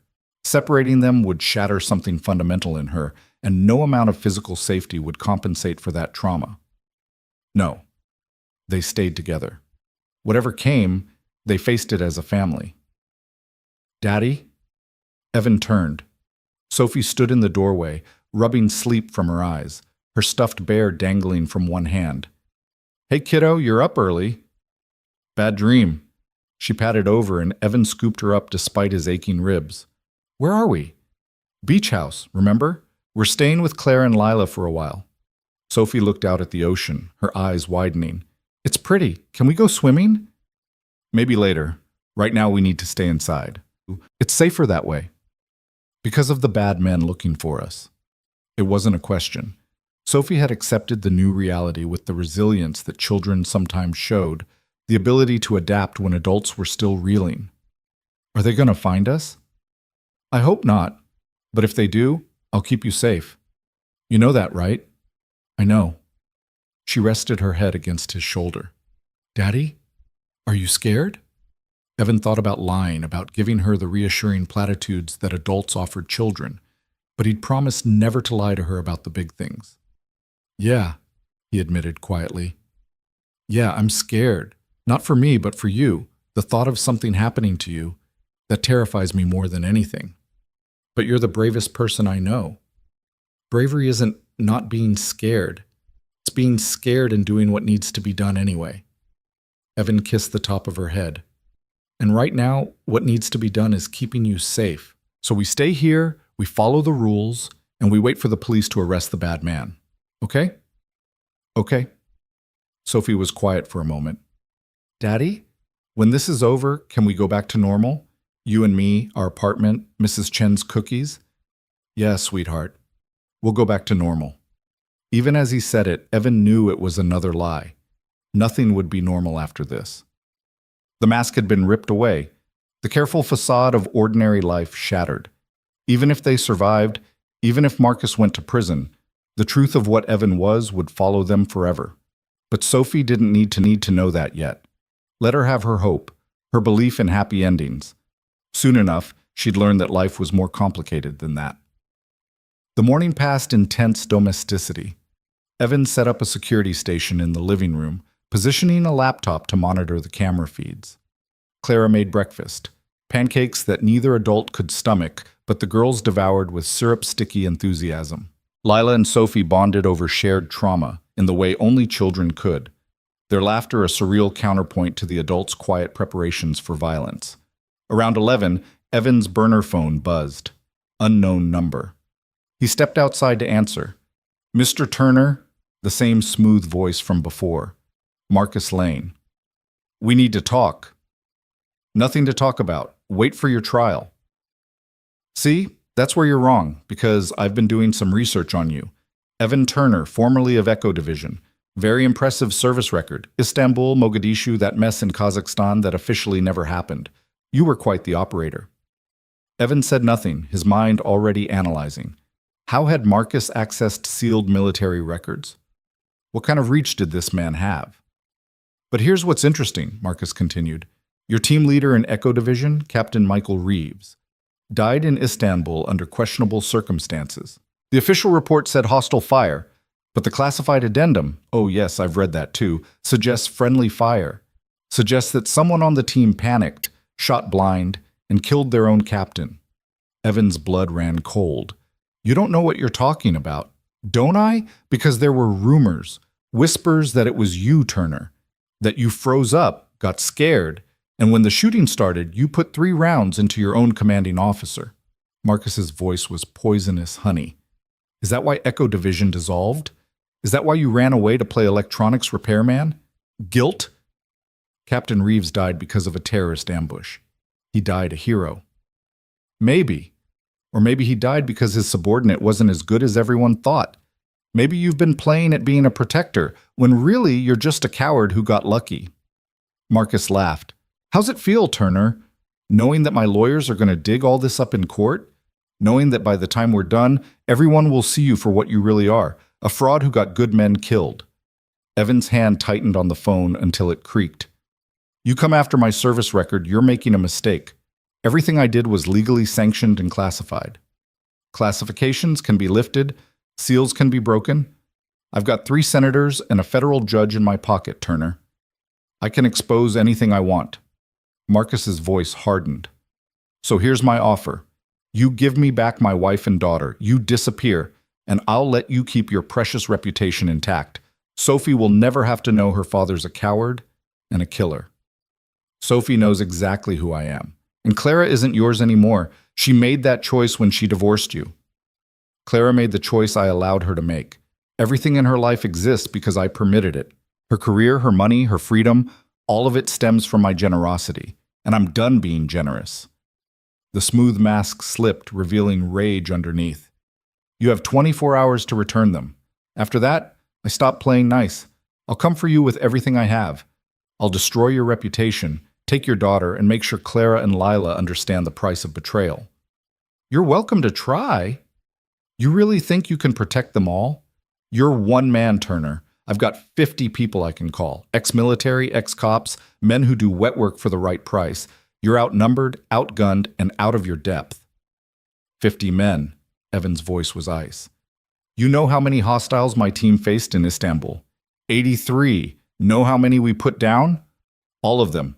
So by all means, Marcus, send your 50. I'll add them to my count. He hung up and stood there, shaking with adrenaline and old memories. Istanbul. Captain Reeves. The classified addendum that Marcus somehow had access to. The truth was worse than Marcus's accusation. Reeves hadn't died from terrorist fire or friendly fire. He died because Evan had made a choice. A terrible, impossible choice between saving the captain and saving 12 hostages. And Evan had chosen the hostages. He'd left Reeves behind in a collapsing hallway, pinned by debris, while he'd extracted the civilians. By the time he'd fought his way back, Reeves was dead. The official report had been sanitized, the choice made to look inevitable. But Evan knew the truth. He'd chosen, and Reeves had died because of it. The memory was acid in his throat. He'd spent 10 years trying to outrun that moment, that choice, and now Marcus was going to weaponize it, use it to destroy what little peace Evan had found. Evan? He turned. Clara stood in the doorway, concern etched on her face. You okay? You look haunted? Evan tried to smile, failed. Marcus called. He's escalating, threatening to expose my service record, take Sophie, come after all of us with hired muscle. Can he do that? The service record part? If he's got the connections, he claims, yeah. Most of my Echo Division work is classified, but classifications have expiration dates, or they can be lifted by the right people asking the right questions. Evan leaned against the railing, suddenly exhausted. He knows about Istanbul, about how my commanding officer died. He's going to twist it, make it look like I was responsible. Were you? The blunt question caught Evan off guard. He looked at Clara, seeing not judgment but genuine curiosity. Yeah, I made a choice, Reeves or 12 hostages. I couldn't save both, so I saved the hostages. Then you did the right thing. Did I? Reeves had a wife, 2 kids. They grew up without a father because I made a calculation. Evan's voice was hollow. That's what Echo Division was about. Calculations. Acceptable losses. The greater good. We made the hard choices so politicians could keep their hands clean. Clara moved to stand beside him. My father told me something once, after Istanbul, after he came home. He said the soldier who saved him, you, had the saddest eyes he'd ever seen. Eyes that had witnessed terrible things and made terrible choices. But he also said those same eyes had been kind, that you'd held his hand while you bandaged his head wound, that you'd told him stories about your daughter-to-be to keep him conscious, that you'd treated him like a human being, not just an asset to extract. Evan remembered that. Remembered Clara's father, delirious from blood loss and fear, asking about his family. And Evan, covered in blood and moving on autopilot, talking about Sophie, not yet born but already real in his mind, already the reason he fought to survive each mission. He said you cried, Clara continued quietly. When you thought he couldn't see, you cried. And he realized that the men who'd saved him weren't unfeeling machines. They were just people carrying impossible weights. We weren't supposed to cry. Weren't supposed to feel. Feeling got people killed. Maybe, but feeling is also what made you human, what made you different from the men Marcus hires. Clara touched his arm gently. You're not a coward, Evan. You're not a killer. You're a man who made impossible choices in impossible situations, and you've spent 10 years punishing yourself for surviving when others didn't. Someone should punish me. No, someone should thank you. Clara's eyes were fierce. My father got to see me graduate college, got to walk me down the aisle at my wedding, got to hold Lila when she was born. He had 7 more years of life because of your choice. 40 other people had more years with their families. That matters. That counts. Evan wanted to believe her, wanted to accept that the math worked out, that the lives saved outweighed the lives lost. But grief wasn't math. Reeves's kids didn't care about acceptable losses or the greater good. They just knew their father wasn't coming home. Marcus is going to use this, he said finally. He's going to paint me as damaged, dangerous. By the time he's done, I'll look like exactly the kind of person who shouldn't be around children. Then we fight back. We tell the truth. We show what really happened. The truth won't matter. Haynes, Marcus's lawyer, he's too good. He'll twist everything until the jury sees what he wants them to see. Evan pushed off the railing. I need to make some calls, reach out to old contacts. If Marcus is coming with 50 men, I need to know exactly who we're dealing with. He spent the next 2 hours on the phone, reaching out to former Echo Division members who'd scattered to the wind after Istanbul. Most were dead, gone dark, or wanted nothing to do with the past. But a few responded. A few remembered what they'd been, what they'd stood for. Kowalski called back first. Heard you might have incoming. What do you need? Information.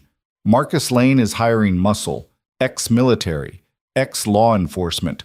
I need to know who, how many, and what kind of capabilities they have. On it. I've got contacts in the contractor world. Give me 6 hours. Next was Rodriguez, who'd been Echo Division's intelligence specialist. Turner, thought you were dead. Got better. Need a favor. Name it. Marcus Lane. Everything you can find. Financial, personal, criminal. I need leverage. Rodriguez was quiet for a moment. Lane's connected. Deep. You sure you want to poke that hornet's nest? Already poked it. Now I need to burn it down. Your funeral. I'll send what I find to the secure drop. Check it in 3 hours. By afternoon, the picture was becoming clearer. Marcus had indeed hired a private military contractor, Aegis Solutions, a firm that specialized in executive protection and asset recovery. Translation. They grabbed people and hurt anyone who got in the way. The team being assembled was 12 men strong, all with military backgrounds, all with experience in hostile extractions. Not 50 men like Marcus had threatened, but 12 professionals were more dangerous than 50 amateurs. Kowalski called back with details. Your boy Marcus paid Aegis $2 million up front, another 2 on completion. The target package includes Clara and Lila, to be recovered unharmed, and you. You're marked as hostile, neutralized with extreme prejudice. Evan felt that cold settle into his bones again. They're authorized to kill me. Looks like it. Contract specifies no civilian casualties, but you're not classified as civilian. You're marked as a combatant. Kowalski paused. Evan, these guys are good. Team leader is former Delta, 3 others are ex-Rangers, the rest are various special operations. This isn't some street gang, this is a professional kill team. When? Unknown. But they're mobilizing now. I'd guess you've got 24 to 48 hours before they hit your location. After hanging up, Evan found Clara in the kitchen. We need to talk. He laid it out plainly. The contractor team, the kill authorization, the ticking clock. Clara listened without interrupting, her face going paler with each detail. So we run, she said when he finished. We pack up, move to a new location. And they'll just follow us again. Marcus has resources we can't match. Every time we move, we leave traces. Eventually, they'll corner us somewhere with worse defensive positions than this. Evan shook his head. No, we stay, we fortify, and we make this house somewhere they don't want to attack. You're talking about a siege, about fighting off 12 trained soldiers. I'm talking about making them think twice, about creating a situation where the cost of attacking outweighs the benefit. Evan pulled up schematics of the beach house on his laptop. We have advantages: single approach route, elevated position, cover, and concealment. If we're smart, we can make this place into a fortress. And what about the girls? They'll be terrified. They'll be alive. That's what matters. Evan met her eyes. Clara, I know this isn't what you signed up for. You wanted FBI protection, witness security, a normal process. But that's not what we got. We got Marcus with unlimited resources and no rules. So we adapt. We survive. And when it's over, when he's behind bars, then we can go back to normal. But until then, we fight. Clara was quiet for a long moment, staring at the schematics. Finally, she nodded. Okay, what do you need? Everything in your storage area. Tools, materials, anything I can use to reinforce this place. I need to create layered defenses. Something that'll slow them down, channel their approach, give us tactical advantage. They spent the rest of the day working. Evan wasn't a combat engineer, but Echo Division had taught him the basics of field fortifications. He rigged motion sensors under the house, attached to floodlights that would illuminate any approach from below. He created choke points on the stairs using furniture and debris, places where attackers would have to slow down, bunch up, expose themselves. In the storage area, he found Clara's late father's gun collection, hunting rifles, shotguns, even a vintage M1 Garand from World War II. Not ideal for close-quarters combat, but better than nothing. He cleaned and loaded each weapon, positioning them at strategic points throughout the house. Clara watched him work with a mixture of fascination and horror. You really know how to do all this? I really wish I didn't. Oh, Evan was running steel cable between support posts, creating tripwires. This used to be my life. Planning for violence, preparing for the worst. I spent 10 years trying to forget how. Guess it's like riding a bike. You never really lose it. Do you think it'll be enough? Against 12 professionals? Honestly, no. If they come in force all at once, we're overwhelmed. But if I can make them cautious, make them approach slowly, pick them off one or two at a time. Evan shrugged. Then maybe we survive long enough for the cavalry to arrive. Morrison and the FBI? Them? Or just the sheer logistics of a firefight at a beach house? Hard to have a private war when neighbors are calling 911 every 5 minutes. Clara looked out at the desolate stretch of coastline. Evan, the nearest neighbor is 2 miles away, and it's off-season. Most of these houses are empty until summer. Evan paused in his work. Then we're really on our own. That night, after the girls were asleep, Evan and Clara sat on the deck watching the moon rise over the ocean. The beauty of it, silver light on dark water, the eternal rhythm of waves, felt obscene given what was coming. My father used to bring me here, Clara said quietly. Before Marcus, before everything went wrong. We'd sit out here and he'd tell me stories about his diplomatic work. All the places he'd been, the people he'd met. He made the world seem so vast and full of possibility. She smiled sadly. I remember asking him once if he was ever scared. He said yes, all the time. But that being scared was proof you were alive. Proof you had something worth protecting. Wise man. He'd like you. Would have liked you, I mean. He respected people who stood up when it mattered, who made the hard choices. Clara turned to look at Evan. Is Sophie really worth all this? The danger, the violence, the risk? Sophie is worth everything. She's the only truly good thing I've ever created. Every decision I've made since she was born has been about making sure she grows up safe and happy and loved. Evan's voice was fierce. So yeah, she's worth it, and so are you and Lila. Nobody deserves what Marcus is doing. Nobody deserves to live in fear because some entitled asshole can't accept that he doesn't own people. Clara reached over and took his hand. Thank you. For caring. For fighting. For being the kind of man who runs toward danger instead of away from it. I'm really not that great. I've made mistakes. Done things I regret. Haven't we all? Clara squeezed his hand. But you're here now. That's what counts. They sat in comfortable silence, hands linked, watching the moon climb higher. In that moment, Evan allowed himself to imagine a different life. One where he'd met Clara under normal circumstances. Where Sophie and Lila became friends at school, where weekend barbecues and homework help were the extent of their adventures. But that life didn't exist. This one did. The one with hired killers on the way, with legal battles and custody hearings, with violence lurking just beyond the horizon. And Evan Turner was done running from it. Tomorrow would bring new challenges. The Aegis team closing in. Marcus pulling strings. The legal system grinding forward toward taking Sophie away. But tonight, for just a few hours, they had peace. Had the sound of waves and the moonlight and each other's company. It would have to be enough. Because when dawn came, the war would begin in earnest. And Evan would have to become Echo again, fully, completely, without reservation or regret. The Guardian was ready. The house was fortified. The weapons were loaded. Let them come. He'd be waiting. The assault came 36 hours later at 3 in the morning when human vigilance was at its lowest ebb. Evan had been expecting it, had been running on 2-hour sleep shifts with Clara taking watch when exhaustion forced him to close his eyes. But expecting something and experiencing it were different beasts entirely. The first indication was the motion sensors under the house going dark. Not triggered, dark.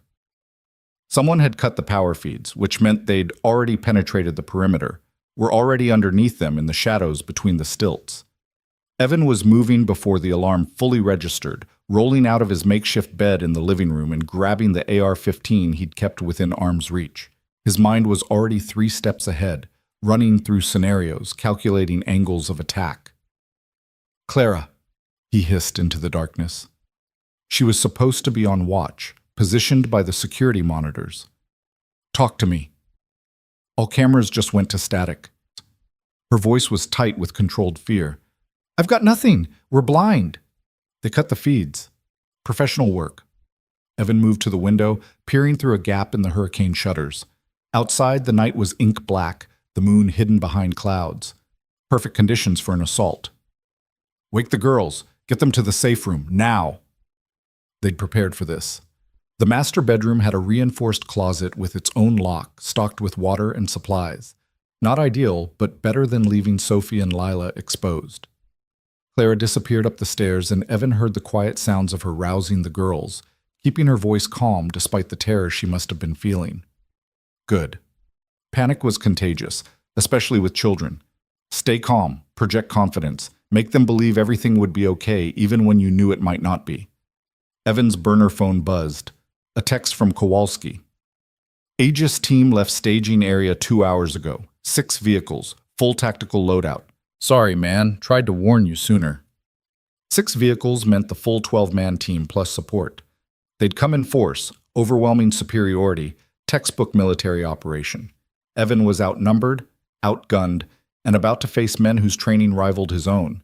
The old fear tried to surface, the voice that whispered he wasn't good enough, wasn't fast enough, that Istanbul had been luck, and this time the luck would run out. Evan crushed it down with practiced efficiency. Fear was useful. Terror was deadly. He keyed the burner phone to Morrison's number, setting it to auto-dial every 5 minutes until someone answered. The FBI might not arrive in time to stop the assault, but they'd at least find the bodies and know what had happened. Cheerful thought. Clara reappeared, moving low and fast like he'd taught her. Girls are secured. What now? Now we make them pay for every inch. Evan handed her a shotgun, a Mossberg 500, simple and reliable. You remember what I showed you? Point, don't aim, let the spread do the work. Clara's hands were steady on the weapon. I'm not letting them take my daughter. Whatever I have to do. Stay behind me, watch our 6. And Clara? Evan met her eyes. If it goes bad, if they breach the safe room, there's a drainage pipe that leads to the beach. You take the girls and run. Don't look back. Don't wait for me. Just run. Evan, promise me. Clara's jaw tightened, but she nodded. I promise. The house groaned. Not wind, not settling, the groan of weight being applied to structural supports. They were climbing the stilts, multiple teams approaching from different angles. Evan moved to his primary defensive position, a reinforced corner with overlapping fields of fire, covering both the main entrance and the stairs from below. He'd spent yesterday preparing this exact spot, sandbags from the beach stacked to create cover, furniture positioned to channel attackers into kill zones. The front door exploded inward. Not kicked, not battered. Exploded. They'd used a breaching charge, a calculated amount of explosive that took the door off its hinges and sent it spinning into the room. The blast was deafening in the enclosed space, and Evan felt the overpressure like a physical blow. Before the smoke cleared, they came through. 2 men in full tactical gear, night vision goggles, moving with practiced coordination. The point man swept left, his rifle tracking while his partner went right. Evan dropped the first one with a 3-round burst to center mass. The man's body armor caught 2 rounds, but the third found the gap at his collarbone, and he went down hard. The second man was already firing, his rounds chewing into Evan's sandbag cover, but the angle was wrong and his shots went high. Evan rolled left, came up firing, and put 2 rounds through the man's knee. He collapsed screaming, and Evan's next shot ended the screaming permanently. No time for remorse. No time for anything except survival. Stairs! Clara shouted, and Evan spun to see 2 more figures emerging from the lower level. She fired the shotgun, the blast catching the lead man in the legs, and he tumbled backward into his partner. They both went down the stairs in a tangle of limbs and curses. Good shot, Evan managed, already moving to new cover. The breach team would have radioed the casualties, would be adapting their approach. Next wave would be more cautious, more deliberate. His phone buzzed. Morrison, finally. He answered on speaker, still scanning for threats. Turner, we're 30 minutes out. Hang on. 30 minutes might as well be 30 hours. I've got hostiles in the house. At least 2 down, maybe 10 more outside. Evan's voice was clipped, professional. If you hear shooting stop, assume we're dead and come in heavy. We're scrambling SWAT, Coast Guard, everyone we can. Just get here. Evan killed the connection as windows shattered simultaneously on 3 sides of the house. Flashbangs tumbled through, and he barely had time to squeeze his eyes shut before they detonated in strobing white chaos. The disorientation was immediate and total. Sound vanished into high-pitched ringing. Vision reduced to white afterimages. Balance went to hell as his inner ear revolted. But Echo Division had trained for this. Thousands of hours in kill houses, in simulated urban combat, learning to fight through sensory overload. Evan's body moved on autopilot, muscle memory taking over where conscious thought failed. He fired blind, sweeping his barrel across the known entry points, laying down suppressing fire. Couldn't see targets, but he knew where they'd be coming from, knew the natural flow of an assault on this structure. His vision cleared enough to see shapes moving through the smoke. 3 men, spreading out, trying to flank. Evan pivoted, dropped one with a headshot, put 3 rounds into another's center mass. The third got behind the couch, and Evan's rounds punched through the furniture but didn't find flesh. Clara fired again, and Evan heard someone scream. She was holding her position, covering their 6 like he'd instructed.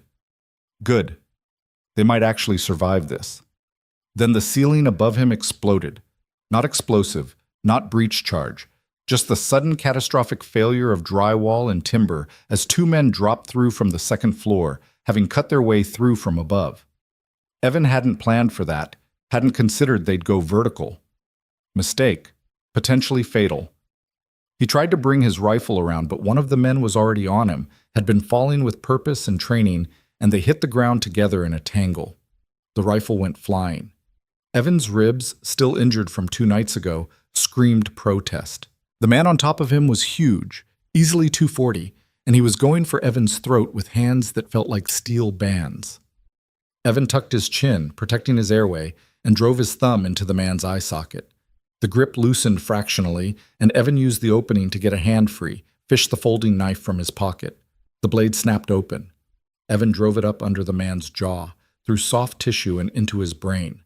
The hands on his throat went slack, and Evan shoved the corpse aside, gasping for air. The second man through the ceiling had engaged Clara. She'd fired the shotgun but missed in her panic, and now he had her on the ground, trying to wrench the weapon away. Lila and Sophie's screams echoed from upstairs.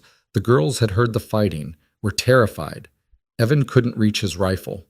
Too far, and the man was going to kill Clara in the next 3 seconds. So he did the only thing available to him. He picked up a broken piece of timber from the destroyed ceiling and swung it like a baseball bat, connecting with the side of the man's head. The crack was sickeningly wet, and the man dropped like a puppet with cut strings. Clara scrambled backward, her face spattered with blood. Not hers, Evan noted clinically. "Oh God! Oh God!" "Stay focused." Evan retrieved his rifle, his eyes already scanning for the next threat. "How many rounds left in the shotgun?" I don't know." "Check, now." His voice was harder than he intended, but there was no time for gentleness. "We're not done yet." Clara fumbled with the shotgun, her hands shaking. 3. I think 3. "Make them count." A voice from outside, amplified by a bullhorn. "Turner, we know your former Echo Division. You know how this ends. You're outnumbered, outgunned, and out of time. Send out Clara Lane and her daughter. You and your kid walk away. Simple exchange." Evan moved to the window, risking a quick glance outside. He counted 4 men in cover positions, probably 2 more he couldn't see. 6 left, maybe 7. They'd lost half their team in the initial assault. "What about my offer?" he shouted back. "You pack up and leave. I don't kill the rest of you. Clock's ticking. FBI's on the way." Silence from outside. Then, "We monitored your call. 30 minutes, you said. We can accomplish our mission and be gone in 15. Last chance, Turner. Be smart." "Smart went out the window when Marcus Lane hired you to kidnap a woman and her daughter." Evan's voice carried across the night. "You're not private security. Your kidnapper's working for a criminal. That's conspiracy, assault, attempted murder. Every one of you who walks away now might see the outside of a prison cell again.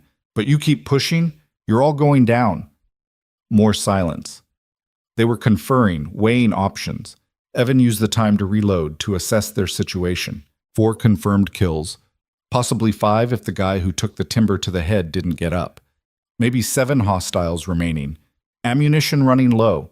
He had 1 full magazine left, plus whatever was in the hunting rifles Clara's father had collected. The safe room door opened upstairs.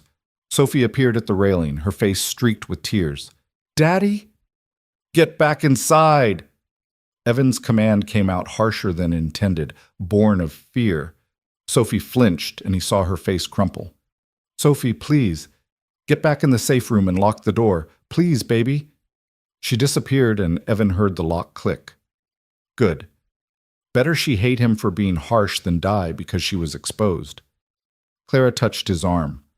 "They're going to rush us, all at once. Overwhelm our defenses." "Probably." Evan checked his watch. 23 minutes since Morrison's call. 7 minutes since it ended. The math was brutal and simple. "Can you shoot to kill if you have to?" "I already did." Clara's voice was hollow. "The man on the stairs. I saw his face when I pulled the trigger. He looked surprised. Then he looked dead. That feeling, the sick horror of it, that's normal. Means you're human. But Clara, you need to push it down. Deal with it later. Right now, we need you functional." "I know." She squared her shoulders. "I can do this. For Lila, for Sophie, I can do whatever I have to." The assault came exactly as predicted. All remaining hostiles simultaneously from multiple entry points. East windows, west windows, front door, back deck. They'd abandoned caution in favor of overwhelming force. Evan met them with everything he had. The AR-15 barked in controlled bursts, each 3-round group finding targets. A man coming through the east window took rounds to the chest and face. Another on the deck caught fire from Clara's shotgun and went down hard. But there were too many, coming too fast. Evan's rifle clicked empty. No time to reload. He dropped it, grabbed one of the hunting rifles. The old M1 Garand, still loaded from yesterday.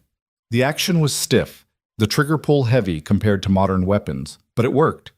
Each shot was a thunderclap, the 30-06 rounds punching through body armor like tissue paper. 2 more down. 3.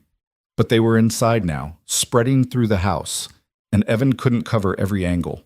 A figure appeared on the stairs to the second floor. Evan swung the Garand around, but Clara was faster, her last shotgun shell catching the man square in the chest. He tumbled backward, and Evan heard him crash into something upstairs, near the safe room, too close to the girls. "Cover the main floor," Evan commanded, dropping the Garand and pulling his pistol, a Glock 19, 15 rounds. "I'm going up." "Evan, wait." But he was already moving, taking the stairs 3 at a time.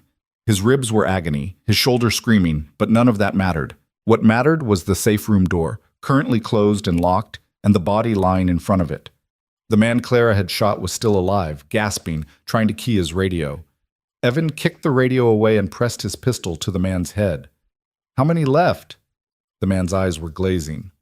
"Go to hell." "You first." Evan pulled the trigger. The shot was impossibly loud in the confined hallway. From inside the safe room, Sophie and Lila screamed. Evan moved to the door, speaking urgently. "It's me. It's Daddy. Don't open the door. Stay locked in. I'm going to end this." "Daddy, I'm scared." Sophie's voice was tiny, broken.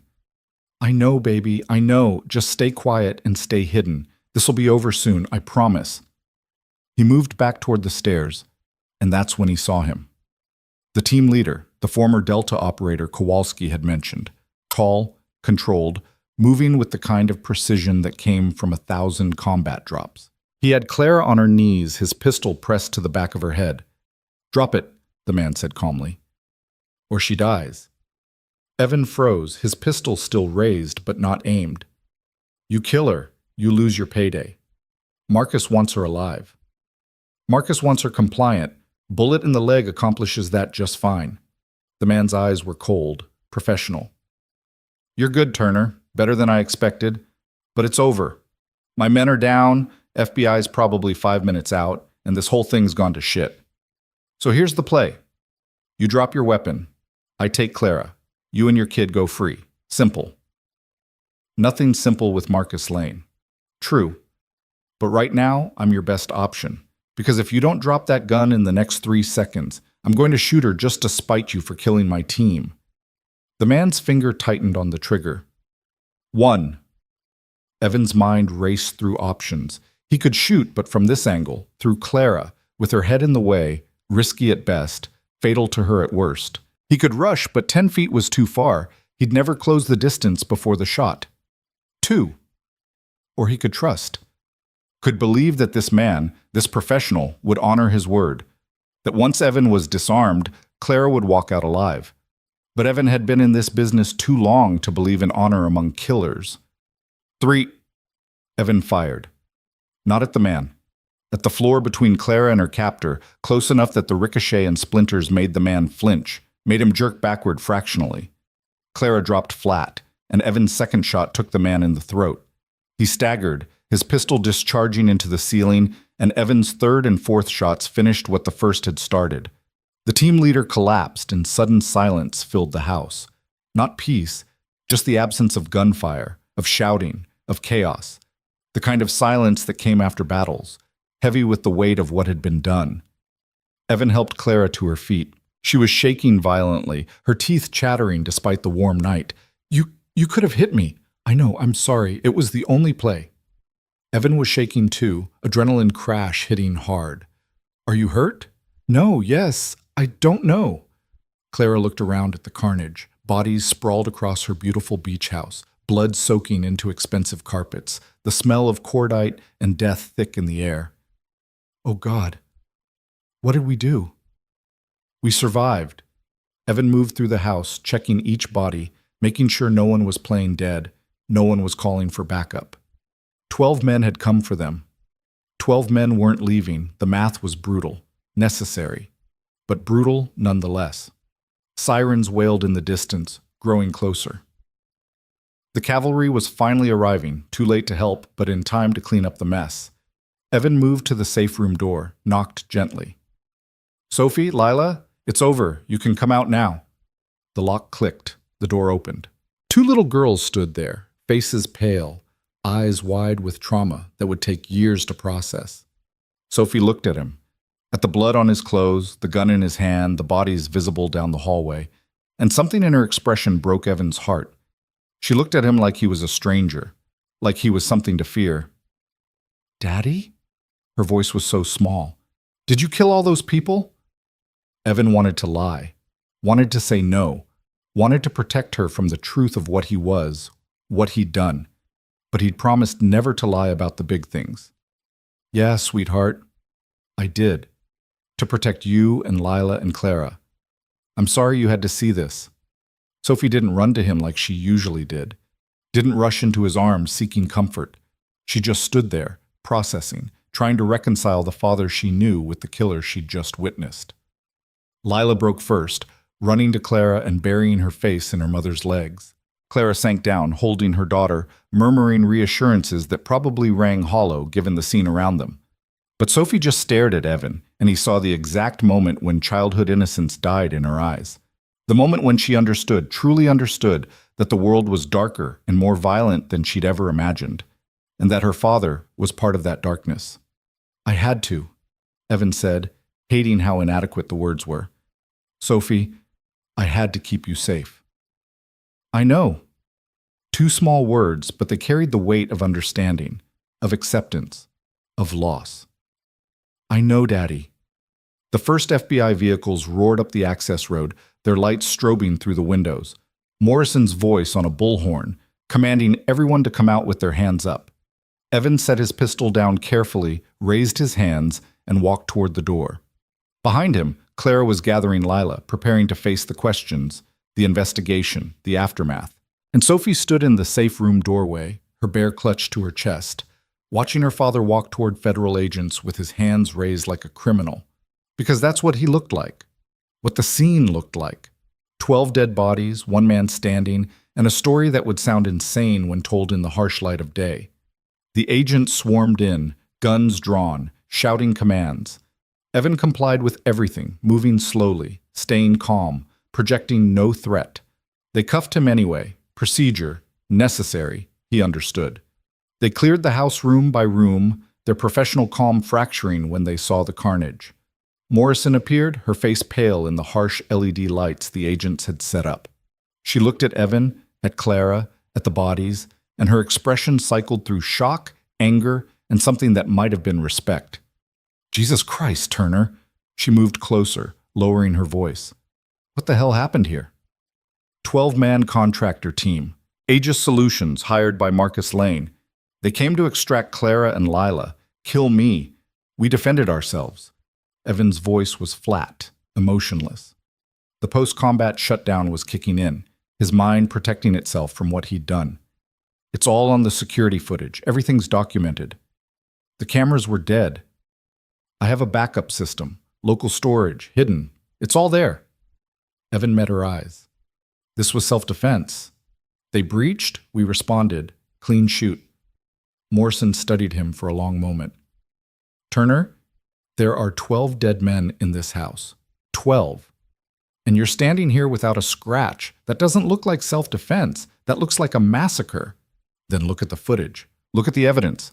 And ask yourself, if we were the aggressors, why would we have called you? Why would we have documented everything? Evan's voice was cold.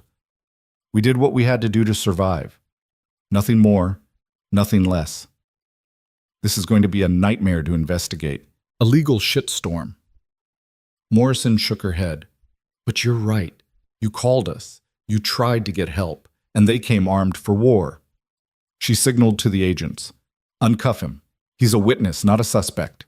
The cuffs came off, and Evan rubbed his wrists, looking past Morrison to where Sophie stood with a victim advocate, wrapped in a blanket.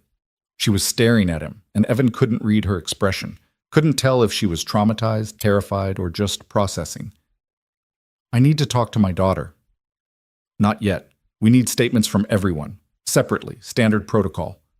Morrison's expression softened slightly. She's safe, Turner. The advocate is trained for this. Sophie's going to be okay. Is she? Evan heard the break in his voice. She just watched her father kill a dozen men. How is that okay? It's not, but it's survivable. Morrison touched his arm briefly. You saved her life. You saved all of them. That counts for something. Maybe. Or maybe he'd just shown Sophie exactly what kind of monster her father really was. Maybe saving her life meant losing her trust, her love, her belief that he was a hero and not just another killer. The investigation stretched through the night and into the following day. Statements were taken, recorded, transcribed. The footage from Evan's hidden cameras was reviewed frame by frame, confirming his account. The dead men were identified.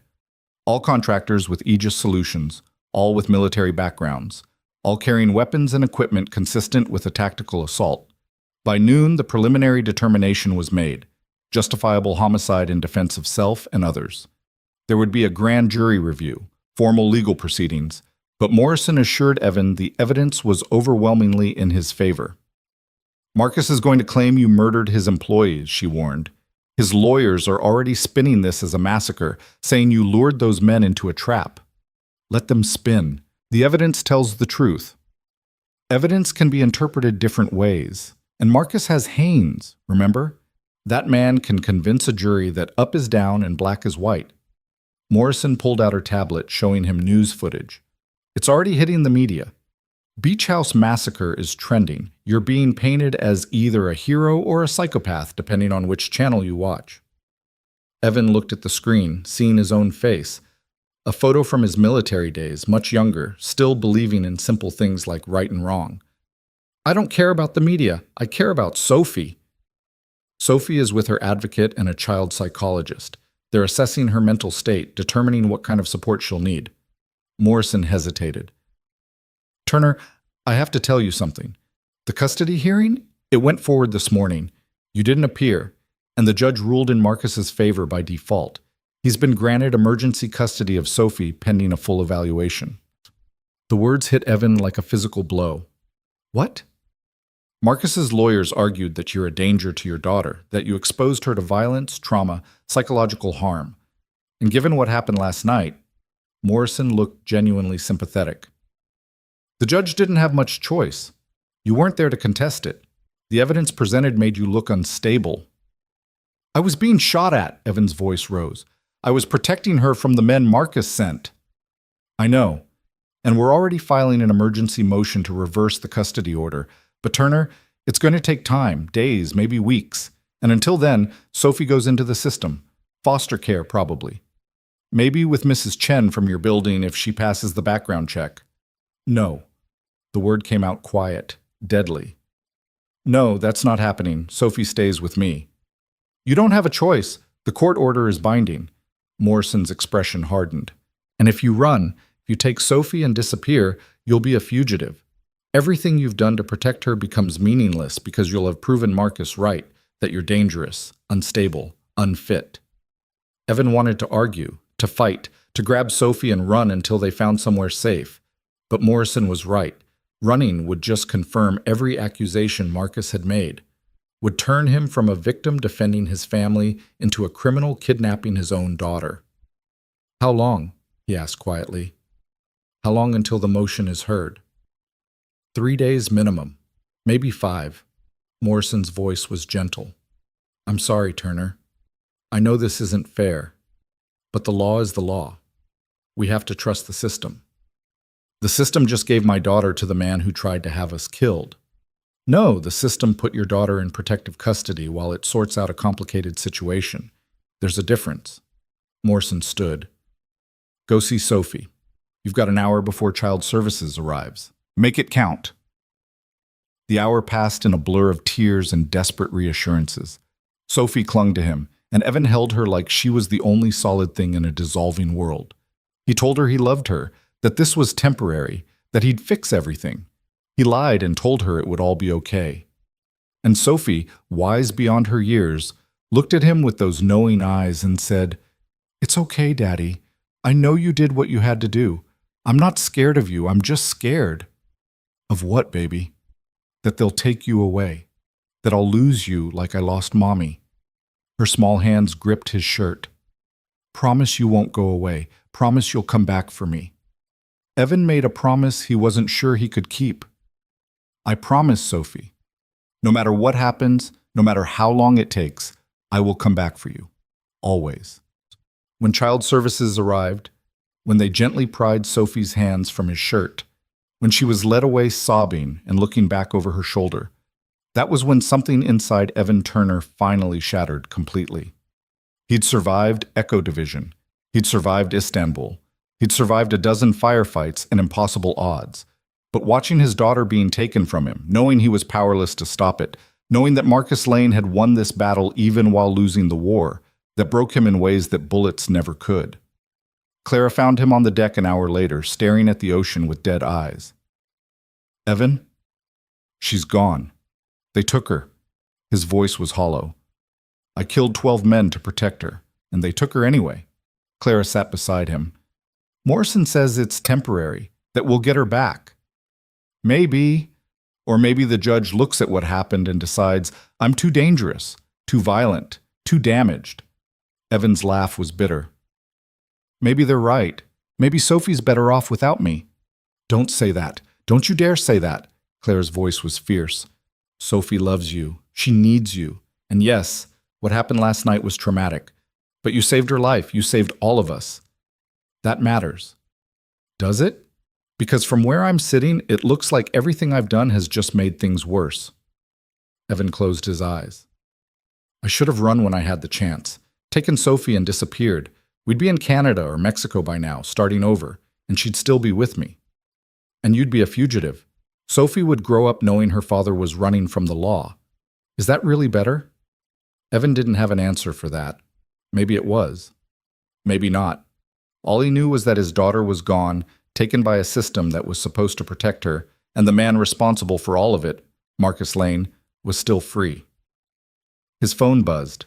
A text from Kowalski. Heard about custody. That's rough, brother. What do you need? What did he need? He needed Sophie back. He needed Marcus Lane in a cell where he couldn't hurt anyone else. He needed the last 3 days to have never happened, to go back to the simple life of electronics repair and homework help. But that life was gone. Burned away in gunfire and blood. All that remained was this, the aftermath, the legal battles, the long fight to reclaim what Marcus had stolen. Evan typed back, evidence. Everything we can get on Marcus, every crime, every dirty deal, every skeleton in every closet. I want enough to bury him so deep he never sees daylight again. Kowalski's response was immediate. On it. Rodriguez and I are already digging. We'll find it. Morrison appeared at the deck door. Turner, we need to go. Press is starting to gather. Questions you need to answer, statements to make. I'm not making any statements. You don't have a choice. Your face is on every news channel. You're either a hero or a murderer depending on who's talking. You need to control the narrative before Marcus's people control it for you. Morrison's expression was firm. So you're going to put on a clean shirt, face the cameras, and tell the truth. All of it. What Marcus did, what his men did, what you did to survive. Let the public decide who the real villain is. Evan wanted to refuse, wanted to hide from the cameras and the questions and the judgment. But Morrison was right. Silence would be interpreted as guilt, and he needed every advantage in the court of public opinion if he wanted any chance of getting Sophie back. So he faced the cameras, stood before a dozen microphones and twice as many lenses, Clara beside him with Lila in her arms, and told the story.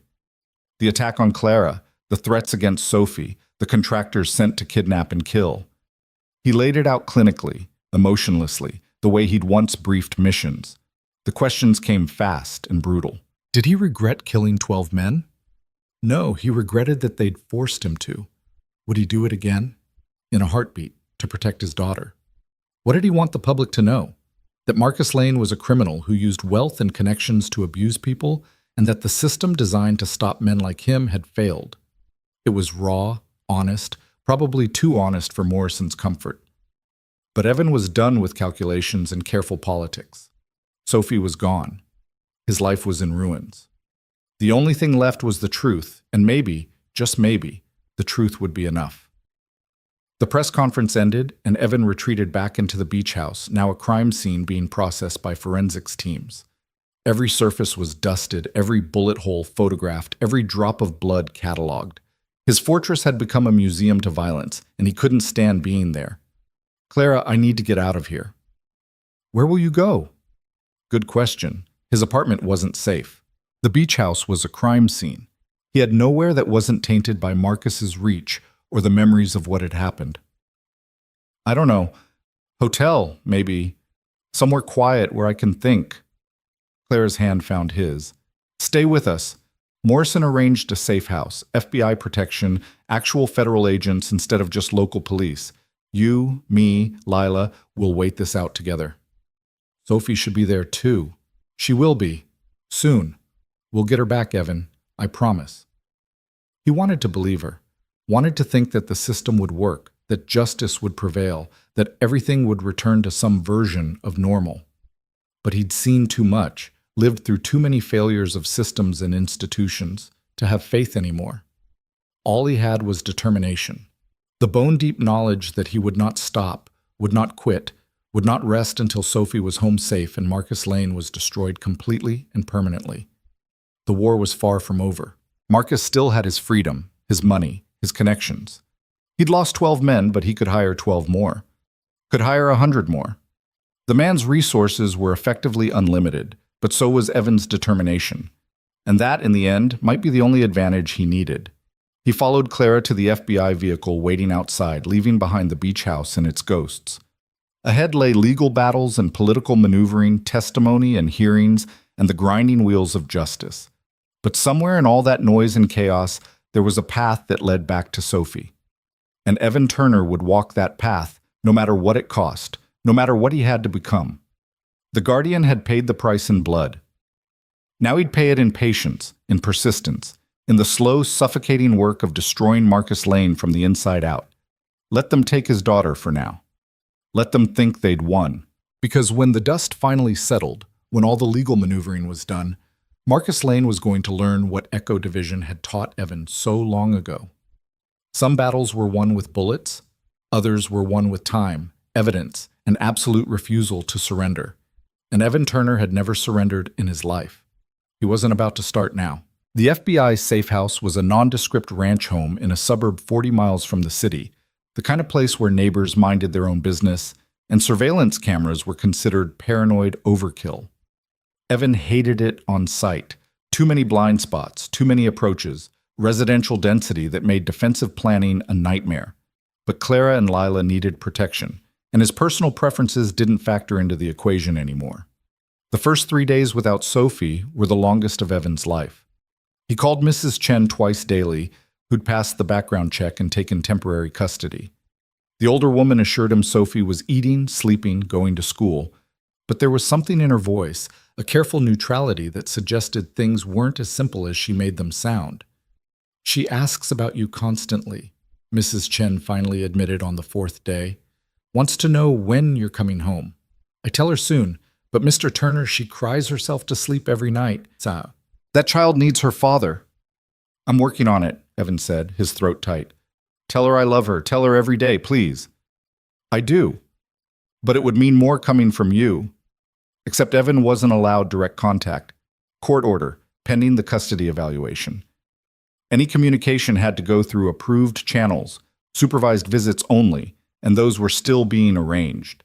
Marcus's lawyers were fighting every step, claiming Evan's presence was psychologically damaging to Sophie. The irony was suffocating. The man who'd sent 12 contractors to kill them was arguing that Evan was the dangerous one.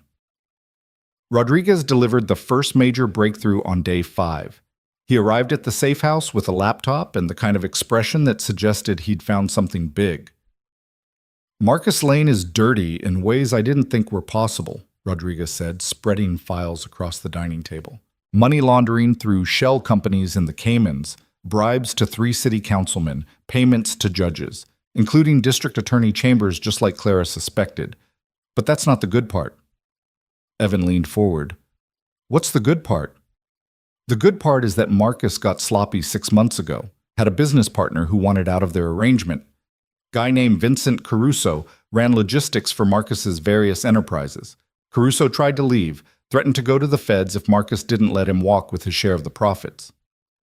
Rodriguez pulled up a document. "Marcus had him killed. Made it look like a robbery gone wrong. But Caruso was smart. He left an insurance policy." "What kind of insurance?" "The kind that documents everything.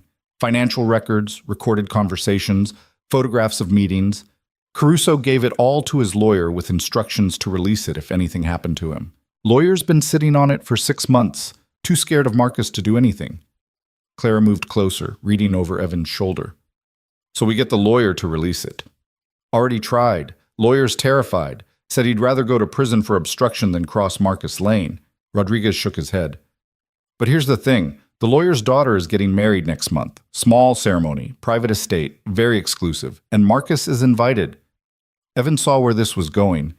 "We get to Caruso's lawyer at the wedding, away from Marcus's surveillance, away from his normal security.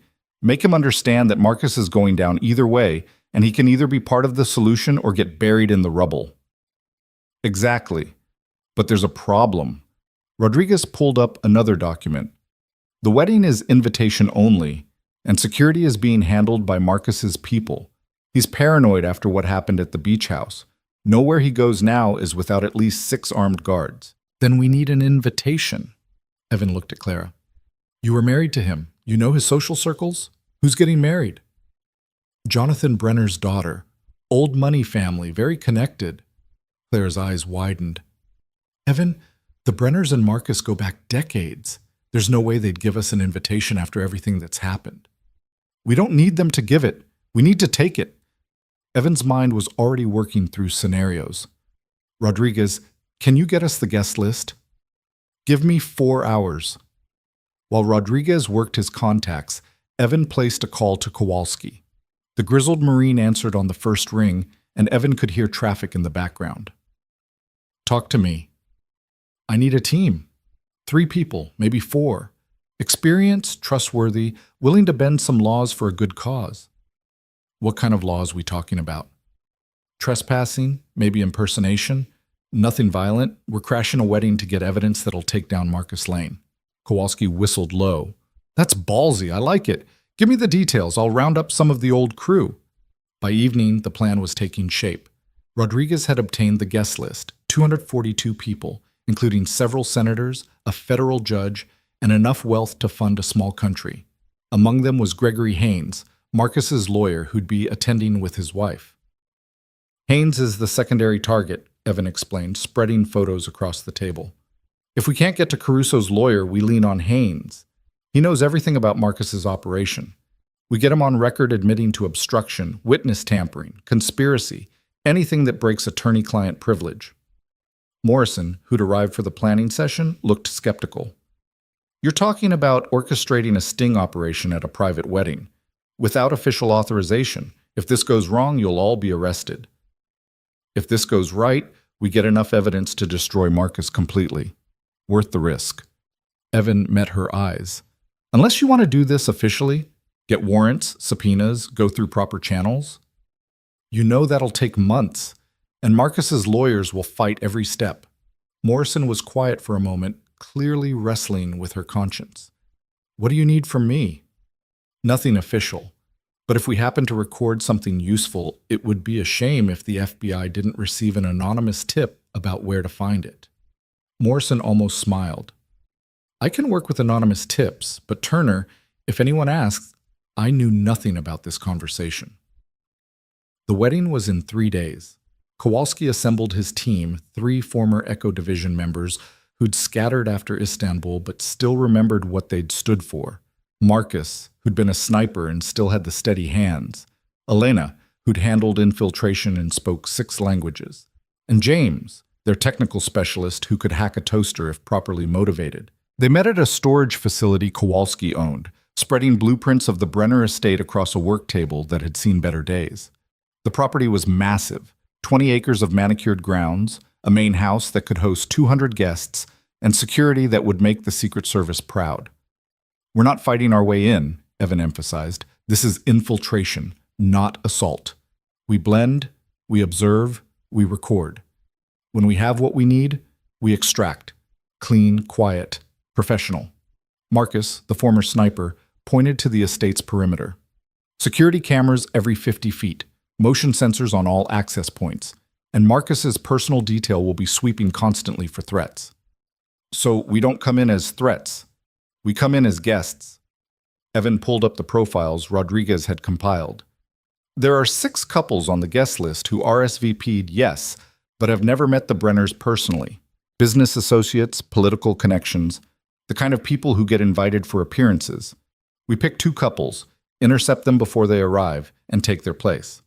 Elena raised an eyebrow. Intercept how? We're not kidnapping wedding guests. We're convincing them that attending would be a bad idea. Evan allowed himself a cold smile. Flat tire, food poisoning, family emergency, whatever it takes to keep them home. Then we use their invitations to walk right through the front door. The plan was risky, relying on timing and luck in equal measure. But it was also their best shot at getting close to Caruso's lawyer without triggering Marcus's security protocols. And Evan had learned long ago that sometimes the boldest move was the safest one, because nobody expected you to be that brazen. James handled the technical aspects, creating fake IDs that matched the couples they'd be replacing. Elena worked on mannerisms and backstory, drilling everyone on the details that would make their cover convincing. Marcus scouted the venue, identifying exit routes and defensive positions in case things went sideways, and Evan prepared himself mentally for what was coming. This wasn't combat. This was infiltration, manipulation, social engineering, a different kind of warfare, one that required him to be charming instead of lethal. He wasn't sure which made him more uncomfortable. The night before the wedding, Morrison pulled Evan aside. I got the custody evaluation results. Evan's heart stopped. And? Mixed. The psychologist says Sophie is traumatized but bonded strongly to you. Recommends reunification but with therapy and monitoring. Morrison's expression was cautious. The problem is Marcus's lawyers are spinning the trauma angle, saying you exposed her to violence, that she witnessed you kill multiple people, that the psychological damage is your fault. She witnessed me protecting her from the men Marcus sent. That's not the same thing. Legally, it might be. The judge is concerned. There's a hearing scheduled for the day after tomorrow. You need to be there, need to testify, need to convince her that Sophie belongs with you. Morrison's voice softened. But Evan, if this wedding operation goes wrong, if you're arrested or implicated in anything illegal, that hearing becomes automatic. You'll lose custody permanently. Then I won't get caught. That's not as reassuring as you think it is. Morrison handed him a folder. This is everything I can give you without compromising my position. Security layout, guest list with annotations, and a recording device that's small enough to hide but good enough to hold up in court. Use it wisely. The wedding day arrived with perfect weather. Sunny, 75 degrees, the kind of day that made bad deeds feel almost sacrilegious. Evan dressed in the expensive suit Elena had procured, feeling like an imposter in the tailored fabric. Beside him, Clara wore an elegant dress that made her look like she belonged among the wealthy elite, which technically she did. They decided Clara should be the one to accompany him. Her face was known in these circles, which was risky, but it also provided authenticity. People would accept her presence more readily than a complete stranger's. "Ready?" Evan asked as they approached the estate gates in a rented luxury sedan. Clara's hands were shaking slightly, but her voice was steady. "Let's finish this." The security checkpoint was professional but not paranoid. Their fake IDs passed inspection, the invitations were scanned and approved, and within minutes they were through the gates and parking among a fleet of vehicles that collectively cost more than most people earned in a lifetime. The main house was elegant chaos, guests mingling on the veranda, champagne flowing, string quartet playing something classical that Evan didn't recognize. He scanned the crowd automatically, cataloging faces, looking for threats. Marcus's security detail was obvious if you knew what to look for. 6 men in suits, positioned at strategic points, radio earpieces barely visible. And there, holding court near the bar, was Marcus Lane himself. Tall, handsome in that artificial way wealthy men achieved through personal trainers and expensive grooming. He was laughing at something a senator said, his whole demeanor projecting confidence and control. He hadn't seen them yet. Good. The longer they remained invisible, the better. "Caruso's lawyer is supposed to be by the fountain," Clara whispered, consulting the notes Rodriguez had provided. "Philip Morrison, no relation to our FBI friend. 50s, graying hair, nervous disposition. They found him exactly where predicted, standing alone and looking profoundly uncomfortable among the celebration." Evan approached casually, champagne glass in hand, the picture of a fellow guest making small talk. "Philip Morrison?" "Evan Turner. I was a friend of Vincent Caruso's." Morrison's face went white. "I don't know what you're talking about." "Vincent's dead because Marcus Lane had him killed. You know it. I know it. And you're sitting on evidence that could put Marcus away for life." Evan kept his voice low, conversational. "We need that evidence." "Are you insane? Marcus is here. His people are everywhere. If he even suspects—" Morrison started to walk away, but Evan's hand on his arm stopped him. "Vincent trusted you, gave you his insurance policy because he knew you were a good man. Was he wrong?" "Vincent's dead because he trusted people," Morrison hissed. "I'm not ending up the same way. Now let go of me before I call security." Evan released him, watching the lawyer disappear into the crowd. First approach failed. They needed leverage, something to make Morrison more afraid of not helping than of crossing Marcus. Elena's voice crackled in his earpiece. They'd all been fitted with comms before arrival. "Target 2 spotted. Gregory Haynes, northwest corner, talking to a federal judge. You want me to approach?" "Negative. Let him come to us." Evan turned to Clara. "We need to make Marcus nervous, make him do something stupid that his lawyer has to respond to." "And how do we do that?" Evan smiled, but there was no warmth in it. "We let him see us." They moved through the crowd deliberately, making no effort to hide. Evan knew the exact moment Marcus spotted them, saw the man's face transform from jovial to furious in an instant. Marcus said something sharp to his security chief, who immediately spoke into his radio. Within seconds, 2 security guards were approaching. "Sir, ma'am, I'm going to have to ask you to leave." "On what grounds?" Clara's voice carried just enough to draw attention from nearby guests. "We're invited guests." "You're trespassing. Mr. Lane doesn't want you here." "Mr. Lane doesn't own this property. The Brenners do. And unless they're asking us to leave, we're staying." Evan kept his voice calm but firm. People were watching now, phones probably recording. Perfect. Marcus himself strode over, his smile sharp as broken glass. "Turner, didn't expect to see you here. Thought you'd be busy trying to get your daughter back from foster care." The jab landed, but Evan didn't react. "Thought you'd be busy preparing for your trial. Multiple counts of conspiracy to commit murder tends to require a good defense strategy." "Is that what you think happened? That I sent men to kill you?" Marcus laughed, and it sounded genuine. "I sent contractors to retrieve my wife and daughter from a dangerous situation. You're the one who turned it into a massacre. 12 men dead because you couldn't control your violent impulses. 12 men dead because they broke into a private residence with lethal intent. Evan was aware of the crowd forming around them. A phone's definitely recording now. Good. Let the public see this. But you already know that, Marcus, just like you know about Vincent Caruso, about the bribes to District Attorney Chambers, about all the other crimes you've spent years covering up. Marcus's smile never wavered, but his eyes went cold. Careful, Turner. Slander is a serious accusation, and my lawyers are very good at making accusations disappear.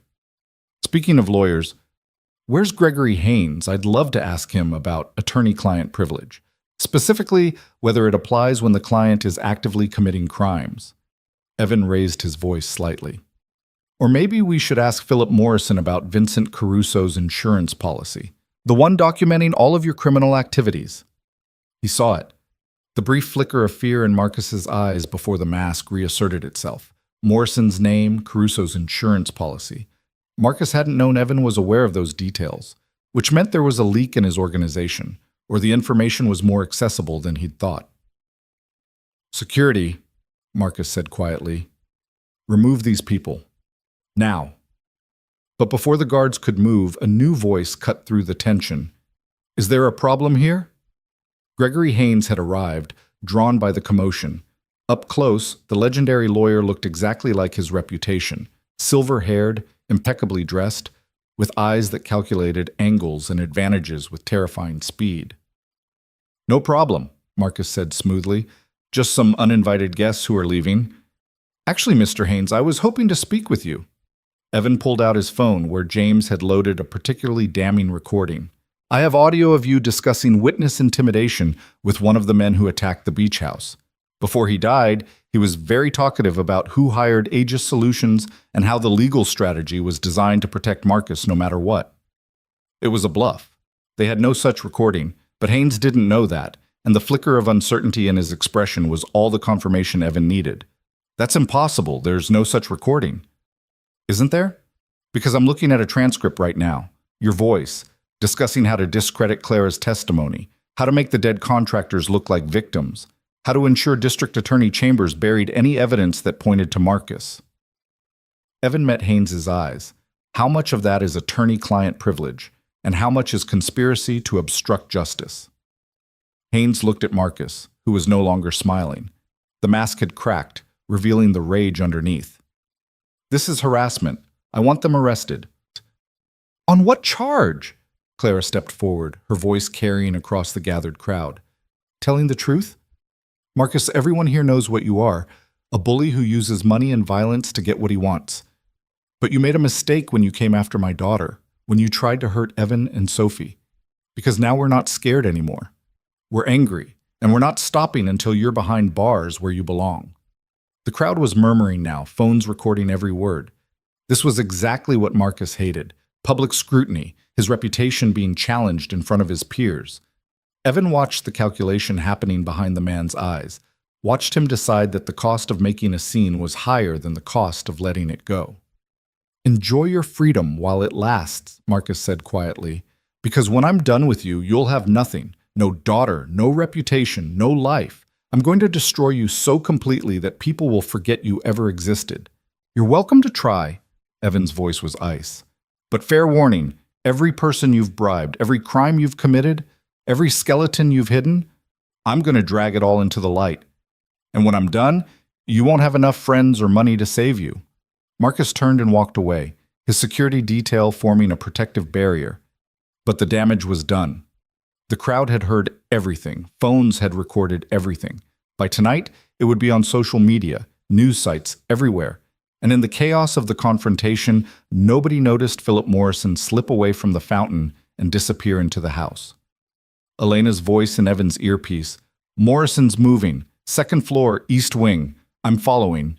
Evan and Clara extracted themselves from the crowd, making their way inside. The house was massive, and finding one lawyer in the maze of rooms would be impossible without guidance. Fortunately, Elena was very good at her job. They found Morrison in a study, frantically making a phone call. He looked up as they entered, his face a mask of terror. I'm calling the police. Good. Call them. Tell them you have evidence of Marcus Lane's crimes and you're ready to turn it over. Evan closed the door behind them. Or keep protecting a murderer and spend the rest of your life wondering when he'll decide you're a liability.